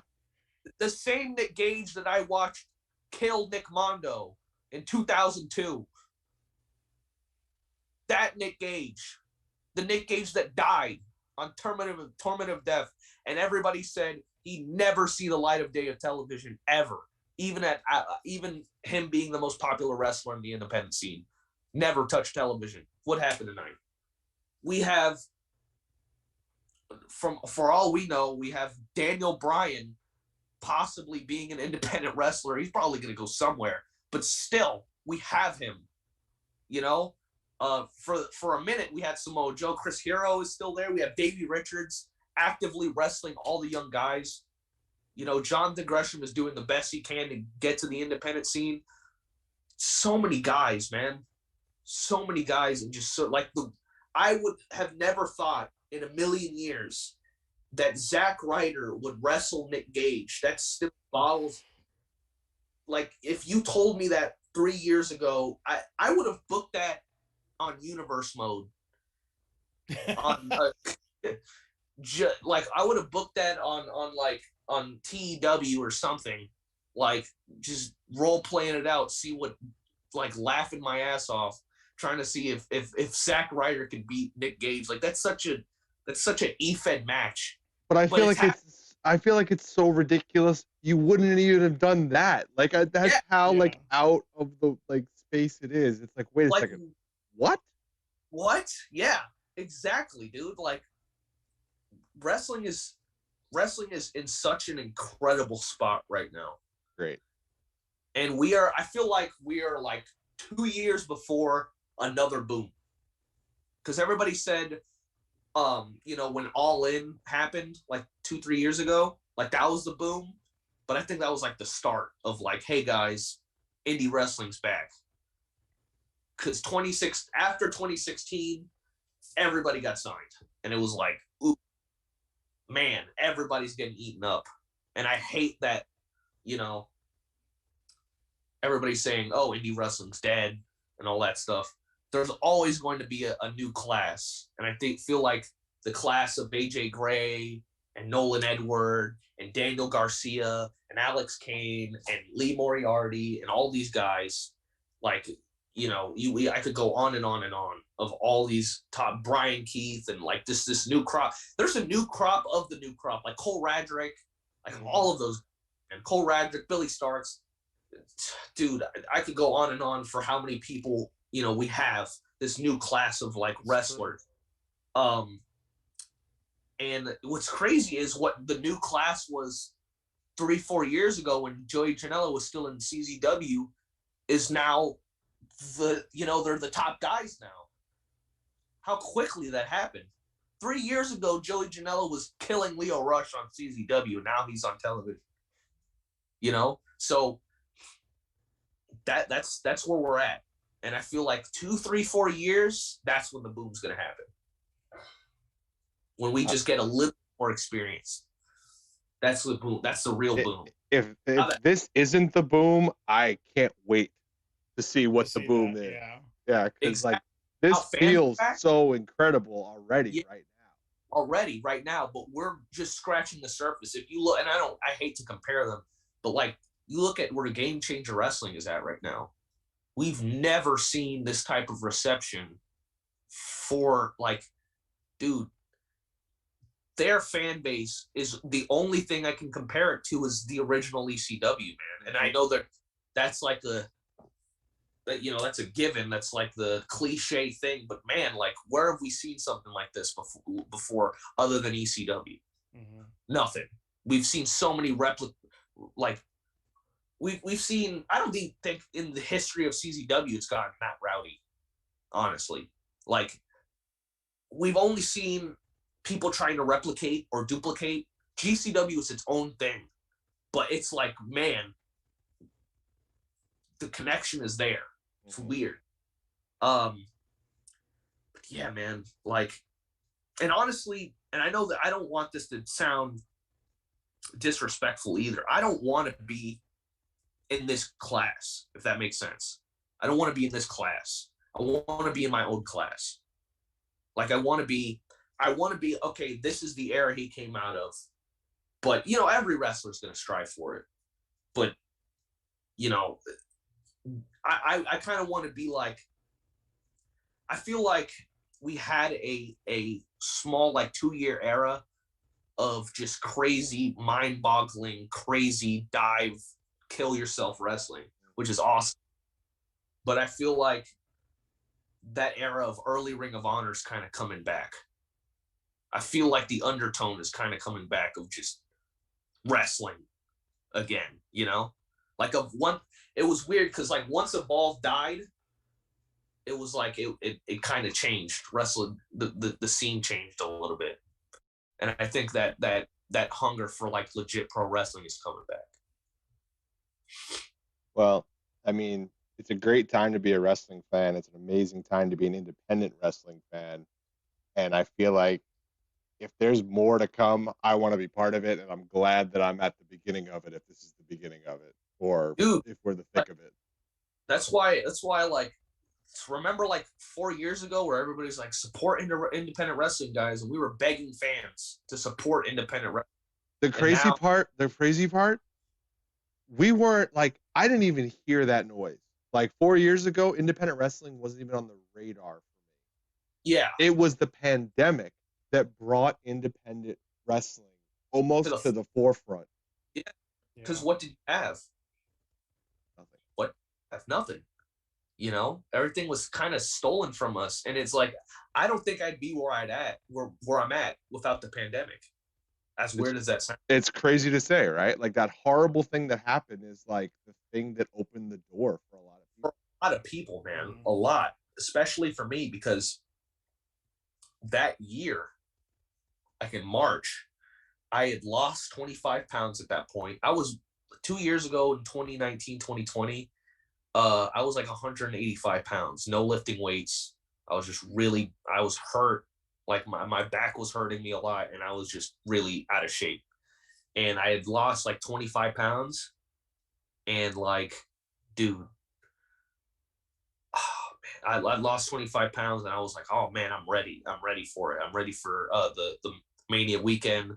I made a whole like promo that I'd worked on myself, like book me for Mania weekend and all this stuff. And I thought I was ready. Now looking back, I was not ready at all. I don't know what, but for what at the time, I was just like, I've lost 25 pounds. I'm ready. I want to wrestle everybody. And I wasn't ready. And the pandemic happened, and I felt like I had lost all that weight for nothing. But in my head, I was like, I'm not going to gain it all back. Screw that. So I would do home workouts. I'd run, you know, because nobody was out. So I'll run, you know, and dude, like I lost more weight, and I lost like 45 pounds. And now I'm like, well, you know, I went from 185 to like 150, and now I'm close to like 170 now, which is good, but like muscle mass. But yeah, legit, like during the pandemic, all the Florida shows were trying, like as soon as everything kind of opened up, you know how Florida's gonna Florida. All right, let's start a wrestling show. And I was a part of it. I was like, man, I want to wrestle, dude. Now screw this. I want to wrestle. I thought this was gonna only last for 2 weeks. We're 3 months in now. What the heck is going on? You know? And it was weird because when I saw the COVID-19 on Twitter, I was like, oh, it's like Ebola, whatever. It's the same thing. It's like everybody freaked out over Ebola, and it was like nothing. I might have said that too. Yeah. Legit, I was like, oh, it's like Ebola. It's gonna go away. I'm never gonna hear about it again. No. And they're shutting things down. It'll be like a week, whatever. We're good. No. And it's like 3 months in, and I'm like, things are not getting better. This is kind of crazy. And you know, I would do small shows like closed tapings, and just that and that and that. And I saw an ad for a closed taping of Paradigm for their UWFI, and Paradigm was on my radar at that time, and I had not wrestled I had never wrestled in the Midwest at that point. I had only wrestled in Atlanta and Chicago, were the only two places outside of Florida I had wrestled. And that was like in a 3-year span, you know?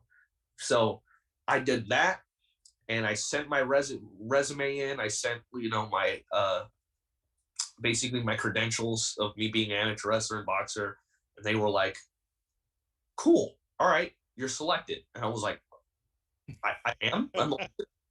They picked this Florida kid. Holy shit. You know, because, you know, the saying is, if you're from Florida, you're never going to get out. That was another thing that motivated me. I get the hell out of here. I want to make a name for myself, dude. Like the only dude I could think of that from Florida that really made it out was Roderick Strong. He's from Tampa. So it's like, or Jay Lethal was also from Tampa. So him too. But like 2 people, only really 2 that really made it out. So it's like, oh, and Eric Stevens, shout out to Eric Stevens, made it out too. Tampa, Florida. You got 3 now. There you go. You're good. Boom. 3 people out of a whole state. Awesome. Doors open. Yeah.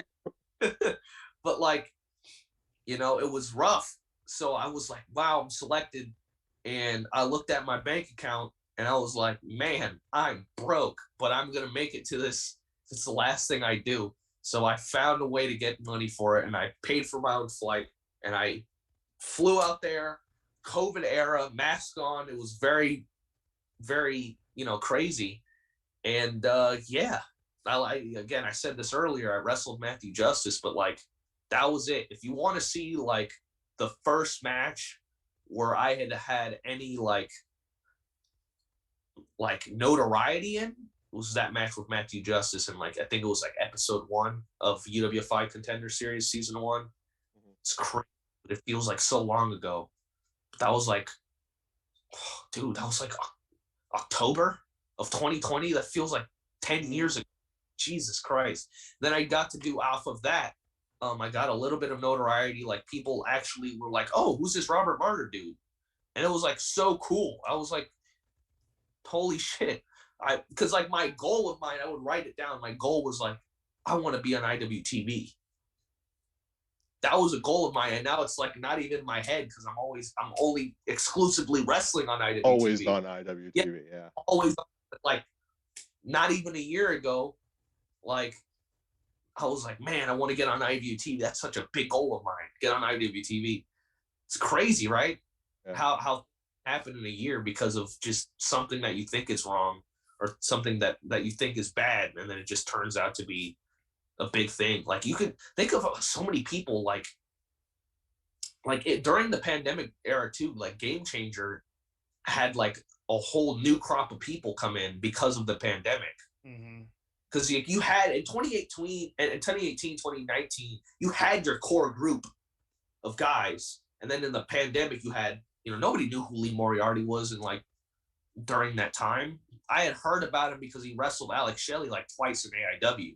That's the only thing I heard about him, and then he wrestled on GCW, and then him and Trey Lamar and that whole group, and then Cole Radrick. I knew of Cole Radrick, but he was starting to get him put on Game Changer, like that whole crop. Now they're featured every show. It's crazy, man. Yeah. Wrestling's crazy. I wouldn't be where I am without the pandemic, and that's crazy to say. Yeah. I say it often, and I think people think I'm crazy, so I'm right there with you. Like the pandemic is probably one of the best things that could have happened for my like wrestling fandom. And yeah, for the fact that it gave me so much more. It gave me so much more insight into what wrestling really is. It's not just what I see on the major channels. It's not just what I see coming out of, major TV stations, radio stations. It's all the little stuff too. It's all the guys that are trying to get their butts out of whatever state they're in, whatever rut they're stuck in. Fighting their way out and putting on performances that are like incredible. Yeah, dude. It's weird now because I'm in that still in that proving yourself stage. Like there's a certain guys that, let's say they do have like not a bad performance, but like they could have done better or whatever. They'll still be on the next show. Like they'll still be there. For me, I still feel like, even though I'm officially part of a Limitless roster, which is like, saying that out loud is like, wow, because like the first Limitless match I watched, one of the first indie matches I watched on YouTube was Zack Sabre Jr. versus Chris Hero for Limitless Wrestling in 2015. That was one of the first matches I've seen of indie wrestling that wasn't Deathmatch Wrestling CZW Can't Believe Oh My God Moments compilation number 7. like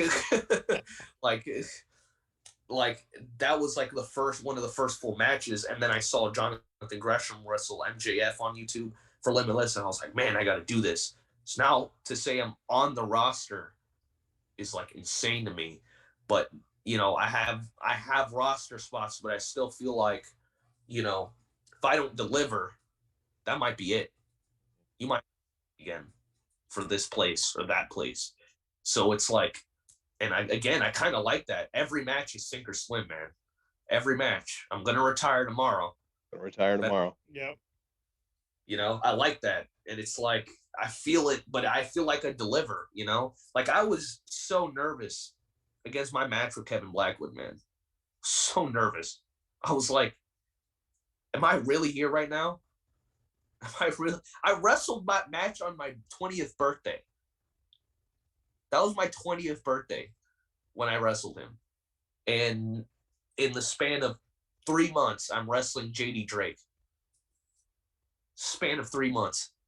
Like, it went from Kevin Blackwood's amazing, went Kevin Blackwood, JD Drake. Like, now I'm just interested in what's happening next, because now I'm going to even more places. I'm going to, New Jersey now. I'm starting to wrestle a lot in New Jersey. VXS has started to take a chance on me, which is cool, man. I'm starting to wrestle a lot in, in New York. And then I'm trying to get into Texas. I'm trying to get into North Carolina, South Carolina, California. I'm trying to go everywhere, man. I'm really trying. And hopefully, like, these next few performances are really going to turn that on for me, because, I want it really bad. What's cool is, like, as young as Daniel Garcia is, like, I've learned so much under him. Like, I'm kind of his student. I'm his kind of basically his young boy. I've learned so much from, like, you'll see, like, if you watch, I wrestled Nikolai White for VXS's Mosh Pit Killers.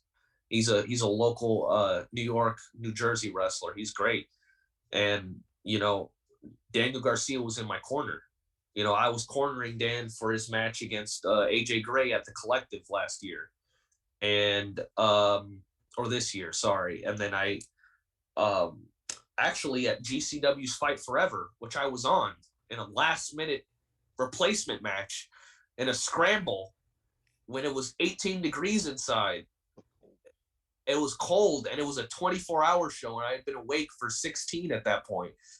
That whole GCW's Fight Forever, I think I slept like 3 hours, because I was helping set up the ring, was helping everything, and I think, I don't know, some show went under time, and they were like, whoever can put your gear on in the next 5 minutes. So me and Eli Knight book it to the car. It's like literally like 6 degrees in Philadelphia at that point. We take our gear. I didn't even have time to put my boots on. So if you watch that match, if you go back and look up GCW's Fight Forever, you'll see me wearing my wrestling shoes, the ones that I wear for my shoot style matches. Those are actually the ones I wore in high school. But you'll see me wearing those, and I'm like, well, I have my wrestling shoes. I don't have time to put on my boots. So yeah, like, what a crazy ride, man. You guys are making me like feel kind of emotional, because, dude, all this is happening under a year. It's crazy. This is the ride we take people on. We start out nice and easy. Then we get you all pissed off, and then it comes crashing down. That now you get that emotional effect to it. Stuff on camera, it's terrible, man. But yeah, dude, like, it's insane, and I don't even know what, like, I can't even think of next year. Like, next year's gonna be crazy. I don't even know what that happened next year. I just feel like wrestling is in such an interesting spot. I don't know if you guys have any more questions, or if fans have asked questions or anything like that, but like, everyone's just been like intently listening. I think like that's essentially everybody's just reiterating a lot of the things you're saying and just really enjoying the conversation. Now, I do want to take a very different turn here, and this is probably the hardest question we're going to ask, but we want to ask you outside of the ring. This is going to be tough. Do you have any hobbies that are not wrestling related? Okay, I'm an artist. I draw a lot. There you go. I drew even before I could talk. So I wanted to go to school for animation. I'm not sure about that right now. Animation, it sucks. It's tedious. It's hard. There's no work. It's really hard to be an animator. So respect anybody who's an animator, man. I do some voice acting jobs. My biggest thing was film, man. I did film all through high school. So there's like 4 semesters. So from freshman to senior year, I did film. So we would do we'd have to make a movie every year. at the end. So I've worked on directing, video editing. Shout out to Ivan FireJ, who I work with on all my big promos and videos. Like, he's a man. I could edit it myself. I just don't really have the time anymore to do that. But I know how to edit. I know how to do all that stuff. Man, outside of wrestling, wow. I sleep and I eat. Yeah, it's I don't know. I don't know if this counts, but I go, man, it has wrestling in it, catch wrestling. I catch wrestling on the side. Jiu-jitsu, I'm starting to get into Brazilian jiu-jitsu, learning a little bit of that. Actually, I am a very avid card collector. So I just have a bunch of not just wrestling cards, but I have I don't know if AJ Gray is I have a Blue Eyes White Dragon card. I have one of those. From Yu-Gi-Oh. I have like a whole deck of just super rare Yu-Gi-Oh cards. I collect cards. I play video games. I just don't do it as much as I like used to. Like during the pandemic, man, and before when I was like a teenager. I was like a teenager last year, so it doesn't. But I was like, before, but like when I was like 15, I was like active. I would play all the video games. So, yeah, I work. I work. I don't know. I used to play sports. I knew this was going to be the hard question. Like this was the one that's going to stump. Really hard. Yeah, man. I do the thing. I do things. But I do have a lot of, like, if I had to pick one thing, it's probably like my art. I just draw a bunch. Man, I have like 3 whole essays of like a real script of a movie that I have like 4 of them, like actual legit screenplay, dialogue, concept, everything written out, like 4 movies that are just sitting in one of my drawers because I never got to finish it. I have those, and then I have like I'm really into anime and manga and stuff like that. So like I have like 4 or 5 like fully up drawn out comics that I used to have out. Like I was a huge Sonic fan as a kid, so I'd make like Sonic like I don't know why. What was my obsession with mixing Mario, Sonic, and Dragon Ball Z together? I don't know why that was a thing. But I was like, okay, if Mario and Sonic, their universes collided with each other and they got sent to DBZ World, what would happen? So that's like I have like 6 issues of just legit panels of me drawing all that stuff drawn out. But yeah, that's what I guess that's what I do other than wrestling. Oh, we did get a question in the chat. So, old bad guy, what is the hardest part about making shows for you? You travel all over. What is the hardest part? Probably forgetting things, because I forget everything. It's the worst part. Actually, little known fun fact, my match against Ashton Starr, before that, I take medication to sleep. So I left that 7 hours. No, like it was like 5 hours into the drive to Georgia. I realized I had left that to sleep. So when we stayed at a wrestler's house, and I literally slept like maybe an hour. Oh man! I wrestled Ashton Starr later that day. I don't drink energy drinks. They're really bad for you. You probably shouldn't drink as much as wrestlers drink them. Shout out to Jaden Newman, because that man cannot. You will not see him without a Bang or a Red Bull in his hand. It's ridiculous. Like I'm like, you're addicted. I don't know what's going on. A lot of wrestlers are like, they love their energy drinks. I was never a big fan. I was like, I'll drink my Gatorade, whatever, right? No, I was like, give me that. Give me Give me energy, give me Red Bull, anything. So I was just that match, like right before it, I was just packed on Red Bull, man. I was like, all right, I'm ready to do it. It's a fun fact about Jaden Newman that explains a lot. A A lot. lot, yeah. He always drink everywhere. It's hilarious. It's Now I know it's not like forgetting things, but I mean, we did see that you lost your wallet. yeah. Did you ever find it? So it turns out, I don't think I lost it. I think it was stolen.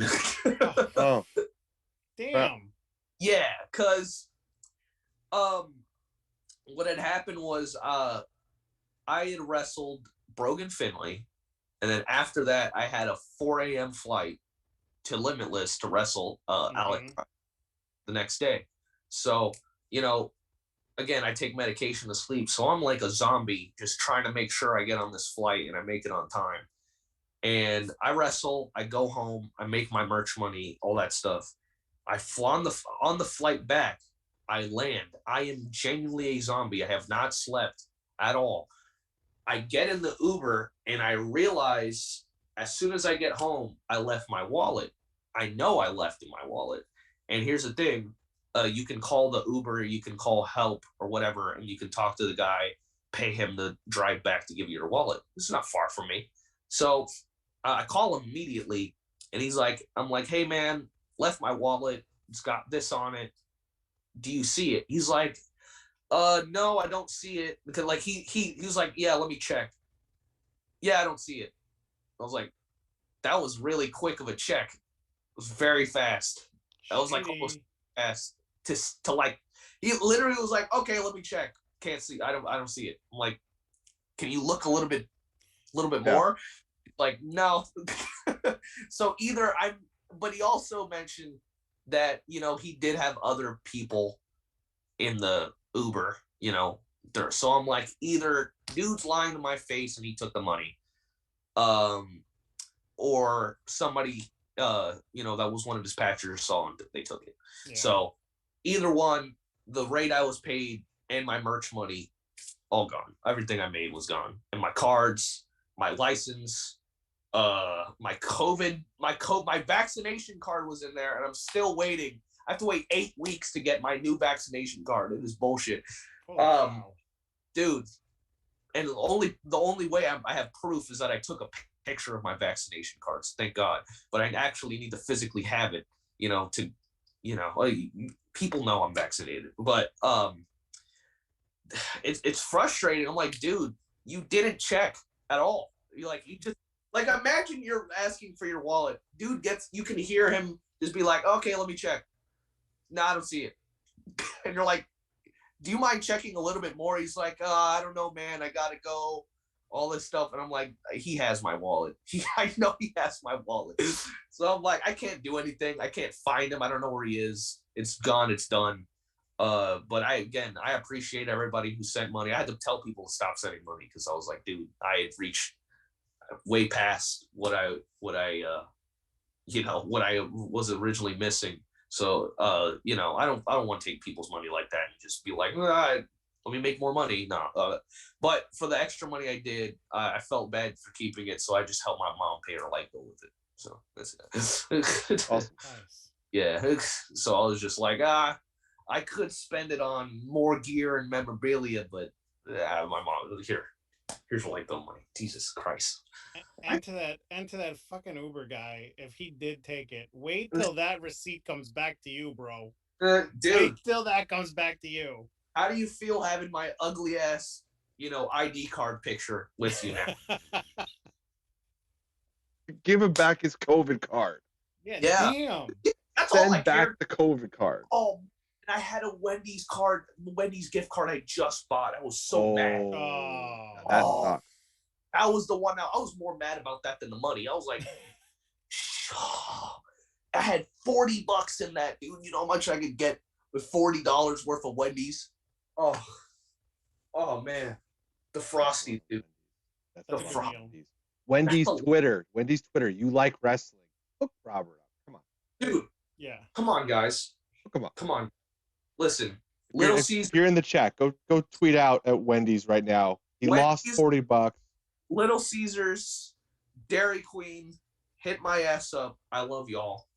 Y'all are the Little Caesars, still cheap pizza after all these years. I don't know how they do it. I don't know how they do it. Listen, J Rose said it on Twitter, man.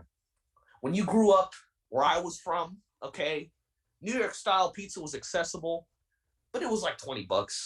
You know, for me, I just wanted some good, fat, hot and ready pizza, $5.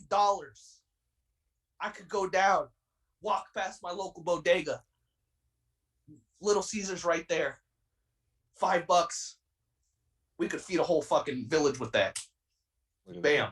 You better hope that you get a Little Caesars that gives it to you hot and ready, because dude, no, there's some of them, I'll admit, bro. There's some of them, they're just like, here is 3-day-old pizza. Here you go. And it's like, okay, I get what I pay for, but come on, guys, please.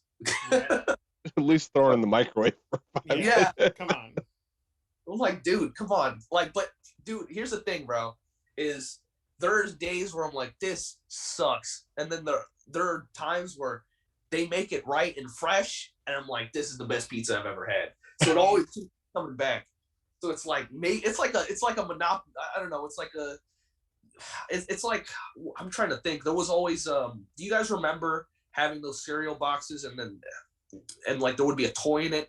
Yeah. If like, yeah, you know, it's like that. It's like you might get 5 pizzas, but there's always that one that just hits the sweet spot, and you're just like, this is why I love you, Little Caesars. This is why I keep coming back. Yep.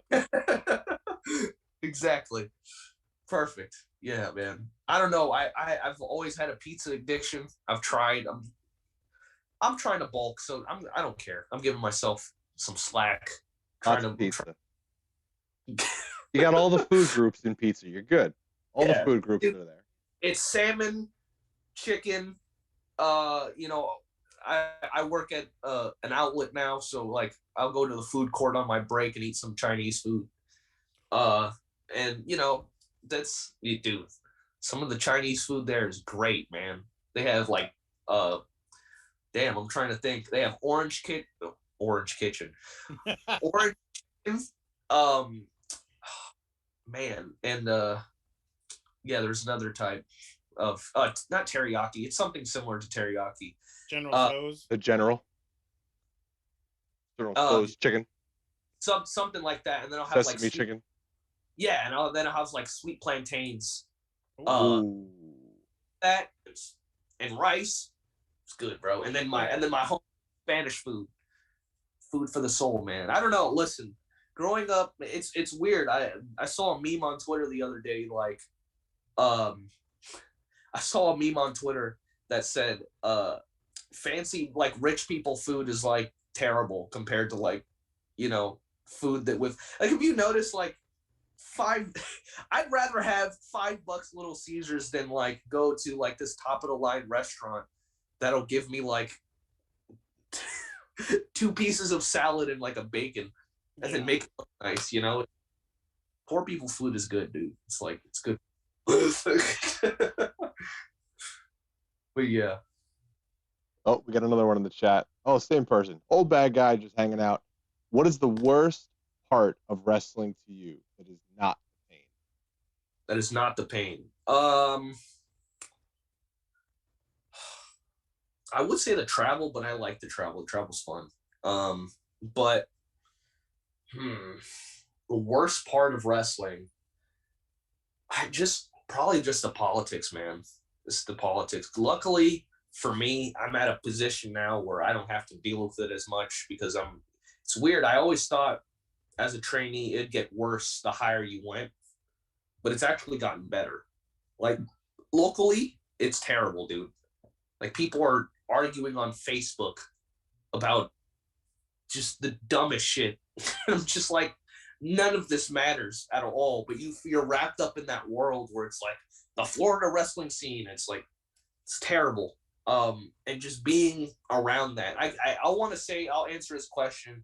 Just people around like with negative mindsets. I just hate it. like people that you could just tell they're bitter at everything, and they just don't want to be there, but they're there because it's the only thing they got. You know, there was a lot of people who were like that. Those are the same people that beat the shit out. You know, it's like why? Like wrestling is a sport. Wrestling is meant to take seriously, but wrestling's also fun, man. It's fun as hell. It's so fun. Like why? If you're doing it, why not enjoy it? Why are you putting yourself through this misery of wrestling if you hate it so much? That's why I can't listen to most wrestling podcasts, because it's just it just sounds like they hate wrestling to me. I'm like, why are you watching?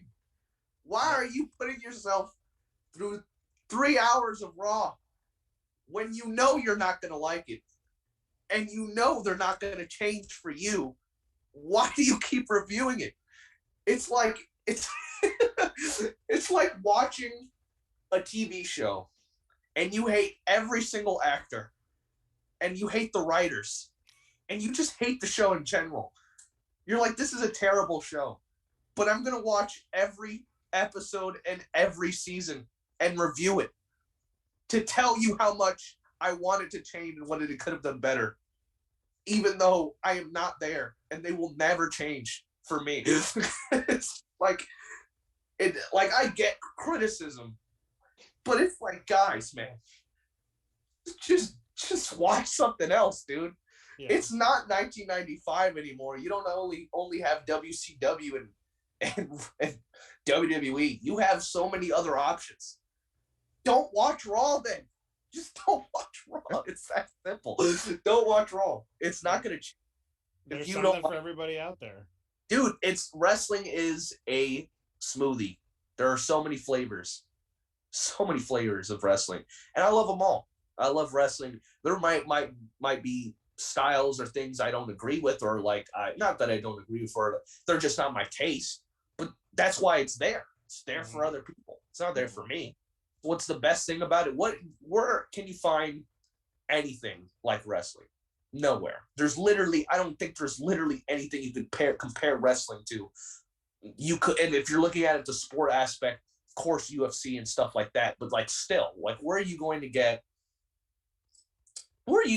Drew Gulak versus Timothy Thatcher, and then in the same genre, get Undertaker sacrificing the company's daughter, the boss's daughter, on a stake, literally about to perform a satanic ritual, and it being stopped by a middle-aged bald man like that? Where are you gonna get that? And then the boogeyman comes out and eats worms and then all over everybody. Where are you going to get a man in a stormtrooper helmet and fall? You're not going to get that anywhere else. And it's like, oh, poor Shockmaster. Yeah. People don't understand. People are like, oh man, wrestling's not as mainstream as it once was. And okay, but look how much wrestling references there are just on people who don't even watch it. Mm-hmm. That's why the thing with Rolling Loud that we talked about earlier is such a big deal, even though they're going to have to censor 100% of it. It's such a big deal because all these rappers, I'm a huge rap fan, dude. Huge rap fan. So you hear I'm constantly listening to all these new albums, and you're hearing these wrestling references all the time. It's either about Ric Flair. It's about Ric Flair, Stone Cold. It's a battle rap. I'm a huge battle rap fan. There are so many wrestling bars out there, dude. It's ridiculous. And they're the best ones because they're so clever. And you see all these mainstream rappers wrestling. Cardi B is a wrestling fan. He's a little bit lesser known, but Denzel Curry, huge wrestling fan. So Kendrick Lamar is a huge wrestling fan. There's a bunch of guys that are legit wrestling fans. So it's why aren't we tapping into that market? I am obviously I'm one of the hardcore of hardcore fans, but the thing is for me as a wrestler, I don't want to ignore the casual fans. I think that people that do that are ignorant, because you can't have hardcore fans like in your case. We can't have hardcore fans without casuals. That's how they become hardcore fans. You have to make them a fan first. Mm-hmm. So if we only cater that audience, we're really only maintaining that audience. You know, so I want to try to get as many people who haven't seen wrestling be like, man, that's cool. You know, so yeah. All right. We've gone a long distance already, but I think it's time for the next segment, which is the worst segment we have on this podcast. Are we ready for the worst segment? We're ready for the worst segment. I got it lined up. I will run the promo. You do the intro. Oh yeah. So right now,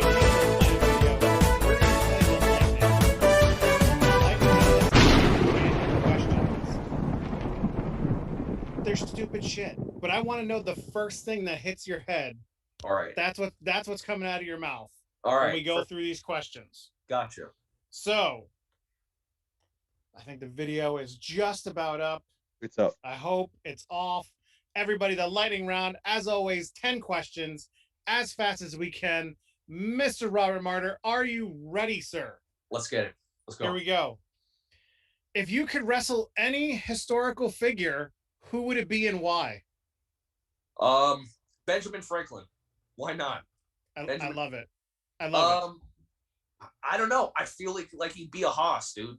Just be a hoss, and his gimmick would be that, you know, he steals ideas and takes credit for them. I like it. I like it. That move. He did that move. So that's what happened. So why not him? Okay. Favorite day of the week? Sunday. I like Sunday a lot. It's just calming. It's like a lot of people look at it as like, oh, Monday's ahead, but it's like, I don't know. Sunday's like that nice day at the beach. I don't know. I like Sunday. The last day of rest. Yeah. Okay. First celebrity crush. Not celebrity, but I have a cartoon character.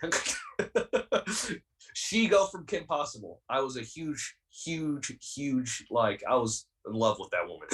She-Go from Kim Possible. Yeah, I don't know why. I remember. Godfather or Star Wars? Godfather. What? Godfather. Are we talking about the movie? Yeah. Yeah, Godfather. Well, now we've hit the first time that we've ever had to just shut the lightning round down after 4 questions. No, I'm just kidding. I'm just kidding. Okay, number 5. Have you ever tasted soap? Yes, 100%. I come from a Spanish mother. I have tasted soap before. Favorite type of dessert? Favorite type of dessert? Oreo Blizzard, cookies and cream. Ooh, yes. I like it. I like it. Have you ever stolen anything? Absolutely. I come from New York. What do you think I am? Come on. Favorite book of all time? Favorite book of all time? Oh man, damn! I read a lot. So, shit. Can it be like an anime? Does that count? Sure. Cool. I'll say. Here we go. I have it. Berserk. It's my favorite thing to read. Nice. Yeah. Okay, number 9. What's the strangest thing you've ever eaten? The strangest thing I've ever eaten. I have had. Oh man, you guys! I've had shark before. Nice. Okay, shark. Nice. It's not. It tastes like chicken. It's weird. It does. Yeah. Wait. Now hold on. Now shark like mako shark or like swordfish shark? Swordfish is a shark. It's not a. It's a swordfish isn't a shark. Oh, we're on to you, man. We're on to you. We got you. I think it was like mako fish. It probably wasn't like a great white shark or anything like that. It was like mako. Yeah. Listen, why are you asking these questions? It's a lightning round. Move on to the next question. All right. Whatever. Yeah, that was 9B. Okay, number 10. Will technology be the downfall of society? Absolutely, 100%. No doubt in my mind. Absolutely. That's it. That's 10. We've gotten past it. We survived. Yeah. We survived. And yeah, look, and by the way, no shitting on Star Wars. I love Star Wars. I just really love The Godfather. Hey, It's one of my movies ever. Also, I'm a little biased because my film teacher was like, my film teacher made us watch that movie a lot. We had to study that movie a lot, so I know like a lot about it and like why it's good and all this stuff. So yeah. I get it. All right. So that was the lightning round. We survived. We got through it. It was the worst part of the podcast, but we've gotten past it now. And now we're on to the last couple of questions here. Absolutely. We're gonna finish strong here. I'm waiting for somebody in the chat to clarify their question. And while we're waiting for that, I'm gonna ask my last question, which is, if you were able to go back and talk to 10-year-old you, what would you have to say to your 10-year-old self? My 10-year-old self, I would say, a lot of people are going to try to crush your dreams. A lot of people are going to try to put walls and blocks and obstacles in front of you, and it's going to suck for a long time. And it's going to feel like you're not making any progress. You're not advancing. You're not making people proud, or you're not, you're not improving, whether that be academically, in your life, wrestling. But if you push through, if you get what your mother gave you and be stubborn and not take shit from anybody, and just, bite down, press hard on that mouth guard, and just keep pushing and keep going and keep working hard, you're going to make it regardless. And just keep having that mindset of just don't stop. Don't stop for anybody. Don't stop. That'd be my biggest thing. Don't let anybody crush you. Well, after that great sentiment, I have to ask you this question, and I'm going to apologize ahead of time because I have no idea what it's about. But Val Pancakes would like to know, is Frankie the Mink going to make another appearance? Okay, so if you don't know what Frankie the Mink is, Frankie the Mink, people actually don't know this about Frankie the Mink. Frankie the Mink is a character that I made when I was in high school. Because the theater kids would bully the jocks. This is a real thing that happened in my school. The theater kids would bully the jocks. The jocks would probably, in a fight, beat the shit out of them. But their insults were so, like, dude, they made you want to cry. Like, the insults were so bad and so, like, oh my God, I cannot believe he just ruined your entire life.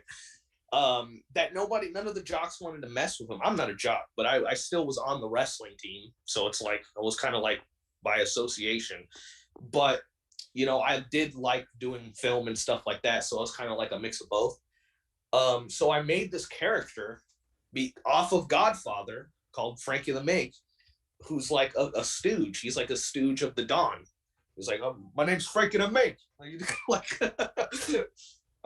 And he's just a guy not to be fucked with. Like, I got him. It was from Johnny Tightlips from The Simpsons. It was Johnny Tightlips and the Godfather movies and Sopranos. And I just picked, and the Mafia video games. Like, all of those things, there's probably got to be somebody, because I don't know why in Italian mobs, there's always a guy called blank the something, okay? Like, they always have something in their name, right? So I was like, all right, a mink is a term for like, I think it's an Irish person. I heard it in like in Mafia, but I was just like, it'd be funny if there was an Italian guy who was also Irish. So his name Frankie the Mink, and I would just always do that whenever I'm talking to like the theater kids. I just fuck with them and just be like, hey, Frank, I can't do it, bro. It's gonna bring back, it's become a meme on Twitter of just Frankie the Mink. I don't know if you've heard of Twitter Spaces, but I used to I would be bored and just be Frankie the Mink, but it would be like, yeah, you're kind of infamous on Twitter Spaces. You're starting to build a bit of a following. A bit of a reputation, yes, because care on Twitter Spaces. But I would legit go like, all right, so you're gonna meet a guy on 12th Street. Once you go to 12th Street, you're gonna meet a guy named Paulie D. Once you meet Paulie D, you're gonna meet I don't know, some fucking guy named Johnny Cockstrong. Once you meet Johnny Cockstrong, you're gonna go to 14th Street. You're gonna meet a guy named Bradley. I want you to take a gun, take a 9mm out, shoot him in the back of the head. Once you get that, you're gonna go back to 12th Street, come back to me. We're gonna take Johnny Cockstrong, kill him, and you'll get half of the money. All right? And if you fucking say no, I'm gonna fucking kill your family. Because I'm Frankie the fucking Mink. You know, he's just Frankie the Mink. He's a guy you just don't fuck with. So will he be making any more appearances?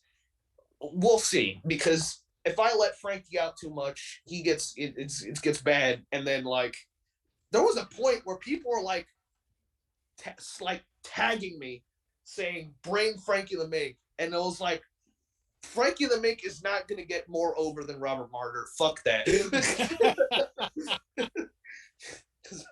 I always said, though, if I ever work for a promotion that, like, you know, like oldie wrestling, like old wrestling, have you heard of them? Like, they're like, I'm trying to think. Like, I thought you were just saying like oldie, like old no, wrestling. A promotion called Old Wrestling with an E at the end, or it's like alternate universe. It's just like wrestling in like the 20s, right? So if I was ever in a promotion like that, or let's say like Camp Leapfrog had, you know how they had Killian Vision, you know? Camp Leapfrog had Killian Vision. I'd do a character of like Frankie the Mink maybe, but it would never, I would like, no. All right. So Camp Leapfrog, if you want Frankie the Mink, he's available. Fucking, he's available, or I'll fucking kill you. I feel like we've learned the three faces of Robert Martyr tonight. It's Pegasus Dark, it's Robert Martyr, and Frankie the Mink. Yeah, and I don't know why, dude. It just kept going, and I would just talk shit. I'd just be like, if fucking Nick Gage went across me, I'd shoot him in the head, because I'm Frankie the fucking Mink. And then somebody like, hey Frankie, do you like meatballs? Wow.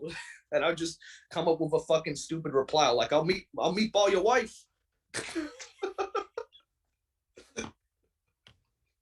Oh man, you'll be fucking sleeping with the fishes if you fuck with me, or some shit like that, you know. Something a mobster, one of those cliche mobster sayings. Yeah, like I'm gonna fucking turn you into tartar sauce or some shit like that. Like, oh man, dude, I forgot. This just unlocked a memory in my head. I said this in like the first time I ever brought Frankie the Mink to a Twitter Spaces. I heard a promo of Harley Race calling Bruiser Brody an insufferable nematode. He said that. He called him like, and I'm like, and I called Everett Connors, you fucking insufferable nematode, you fucking amazing. And then I called I don't know who I called it, but Harley Race also said he's an oversized, overstuffed water buffalo or some shit like that. So I'm like, I just kept calling people these like really outdated insults. And I think that's where it got rolling. But yeah, I haven't done them in a long time. I do voice acting, so I can do fucking Kermit. I'm not gonna do it. I will not do it on camera. Fair. That will ruin the aura of everything I've ever built up. That's gone. No. But I can do a lot of voices. Yeah, man. That's also like a thing that saved me from getting my ass beat. As well, like I would say something stupid in high school that fucked with the wrong people, and then I just say like a voice or say something funny and it'd make them laugh to not beat my ass. It works. But like, dude, again, I know we're winding down, but like that's really funny story that like my uncle, I think it was the first day of my freshman year, and my uncle had come from like, I think, dude, he had gotten out of prison like the week of, and I'm like, hey, I'm kind of nervous for for high school, what should I do? He's like, don't be a fucking pussy, first off. I'm like, second off, advice. yeah, I can't do his New York. I suck at doing like the way he talks. He doesn't talk like a typical New Yorker. He has like a Spanish tone with I can't do it. But basically he was talking to me and basically saying, so here's what you fucking do, right? Go to the biggest motherfucker you see, and you just deck him. Just deck him. Lay him out. Because then nobody would fuck with you. And I'm like, are you sure? Like, are you positive? And I respect. And I was doing boxing at the time. I respect my uncle. So I'm just like, I mean, he knows more than me. I'm 14. Like, okay, whatever. I'll just find if he says so, whatever. So I walk up. I just find the biggest dude I see and I just deck him right in the face. And I feel so bad. I hate that I did that. And then, but here's the thing. I do that and I do drop him. And then 6 people immediately attack me. And it's like a terrible day. So I went from not known to public enemy #1 in like a day. So I would that was a big thing, dude. I don't know why I did that. I just maybe that should have been the thing you tell your 10-year-old self. Just like, yeah, maybe don't. Hey, if Blue ever says anything about punching somebody in the face, just don't do it. It's like, just listen to everything else he says. He's a smart dude. He even admits like that was a dumb idea for me to do. He's like, he's probably like, I can't believe you freaking did it. And he's like, and I'm like, well, you told me to. And I was like, I was a week out of prison, dude. I'm like, relax. I was a week out of prison. Jesus. I'm like, why did dude, get punched by 6 people at the same time does not feel good. That's a terrible experience. But yeah, I don't know. Yeah, we went from Frankie to Mig to me getting jumped in high school. Jesus Christ. Sounds about right. Yeah. Sounds like something Frankie would get into. Val thanks you, by the way. She thanks you for pulling out Frankie. Oh, he died, man. I need to kill him or something. Like he can't be doing this. It's like this alter ego that just comes out. Can't control it. Just have Johnny Cockstrong take him out on 12th Avenue. Oh shit! You just fucking go to 12th Avenue. Just fucking take him out. Or Bradley. All these guys get these great names, and then there's just Bradley over there. Over there. It's my favorite shit. Because in The Sopranos, they have like this mechanic, and his name is like Jimmy, and they just treat him like shit. It's hilarious. It's fucking hilarious. He's the guy that's helping you with all your cars, and you're just roasting him, just toasting his entire life. Oh man. Oh, I don't know what to say. This Frankie the Mink. Just Tom's Customs. Shout out to Tom's Customs because he had the balls to make a graphic of me of like a picture of, I don't know, some mobster just posing and then my face on it. Jesus Christ. I'll find that and send it to you guys when I have the chance. I have to find that. Yeah. It's on hopefully buried somewhere. But yeah. Oh. Are we at the final question, Christopher? I believe we've made it. We have made it. We are almost at the 3-hour mark. We are breaking records tonight. It doesn't feel like it's been 3 hours. It feels like it's been like 45 minutes. It's been awesome. But we are at the ultimate question. Yes. And I have a good feeling about this one from a previous answer. However, we need to know your allegiance when it comes to Oreo cookies. And the question is, are you a team single stuff, the original Oreo, or team double stuff? Fuck. Double stuff, man. That is the correct answer. I knew it. Double. Why settle for single when you can have the double? Exactly. Settle. It's like a sandwich with one piece of bread.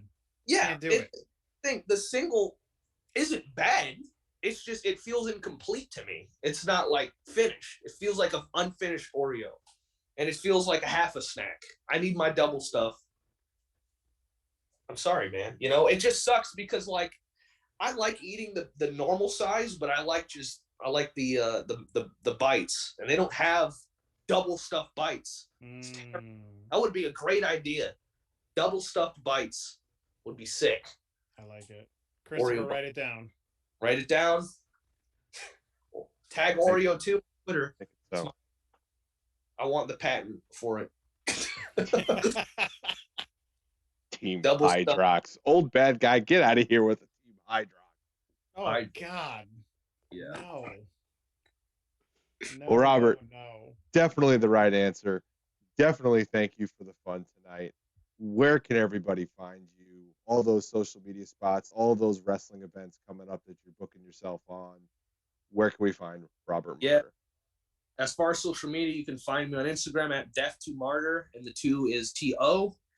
And on Twitter, you'll find me at the Stretcher RM.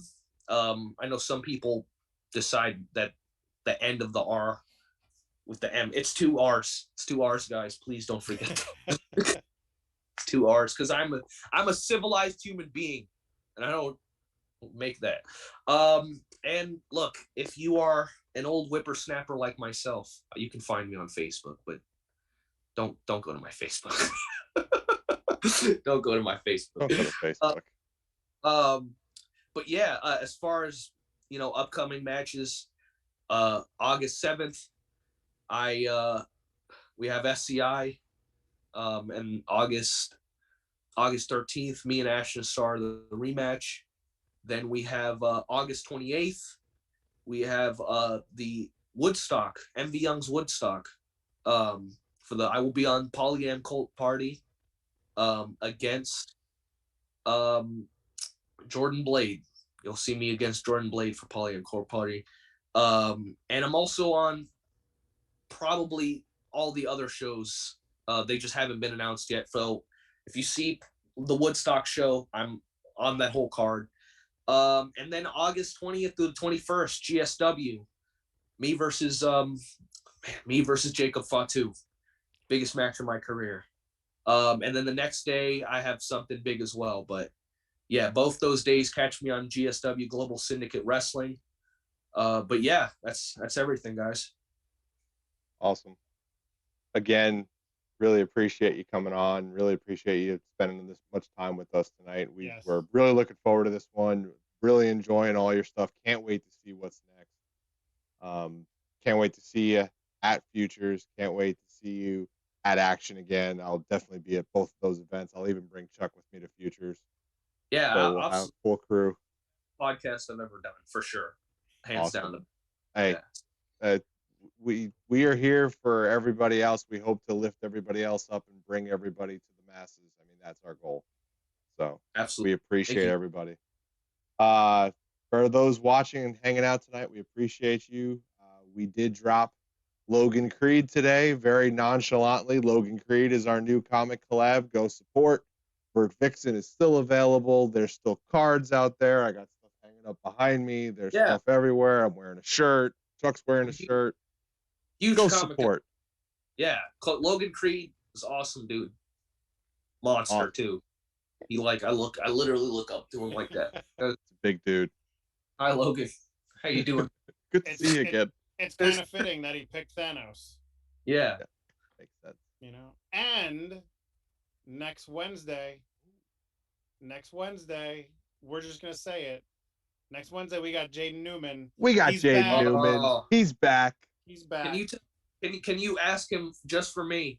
Ask him why he's in love with energy drinks. Tell him. We can ask him. Me. I will write that down.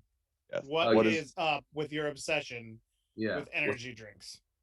Oh yeah. But yeah, thank you guys so much. Appreciate it. This was awesome. Thank you. Thanks everybody for hanging out. We are going to send you guys over to Rhino JB, another streamer. He does streaming of WWE 2K20. This will probably be one of the last raids we do that are not a sports raid because we've officially been accepted into the Sports Accelerator program. I don't know what that. Awesome. So cool. We might get more viewers. We might get more stuff, but all that means is we're going to get to support indie wrestling a little bit more. So that's the big positive out of it. So Chuck, thanks for the time tonight. Rob, thanks for the time tonight. Chat, thanks for the time tonight. This is where the raid comes. Rob, hang tight. We'll talk to you in the green room. Other than that, everybody else go raid. Have a good night. Night, everybody. Thanks for hanging out.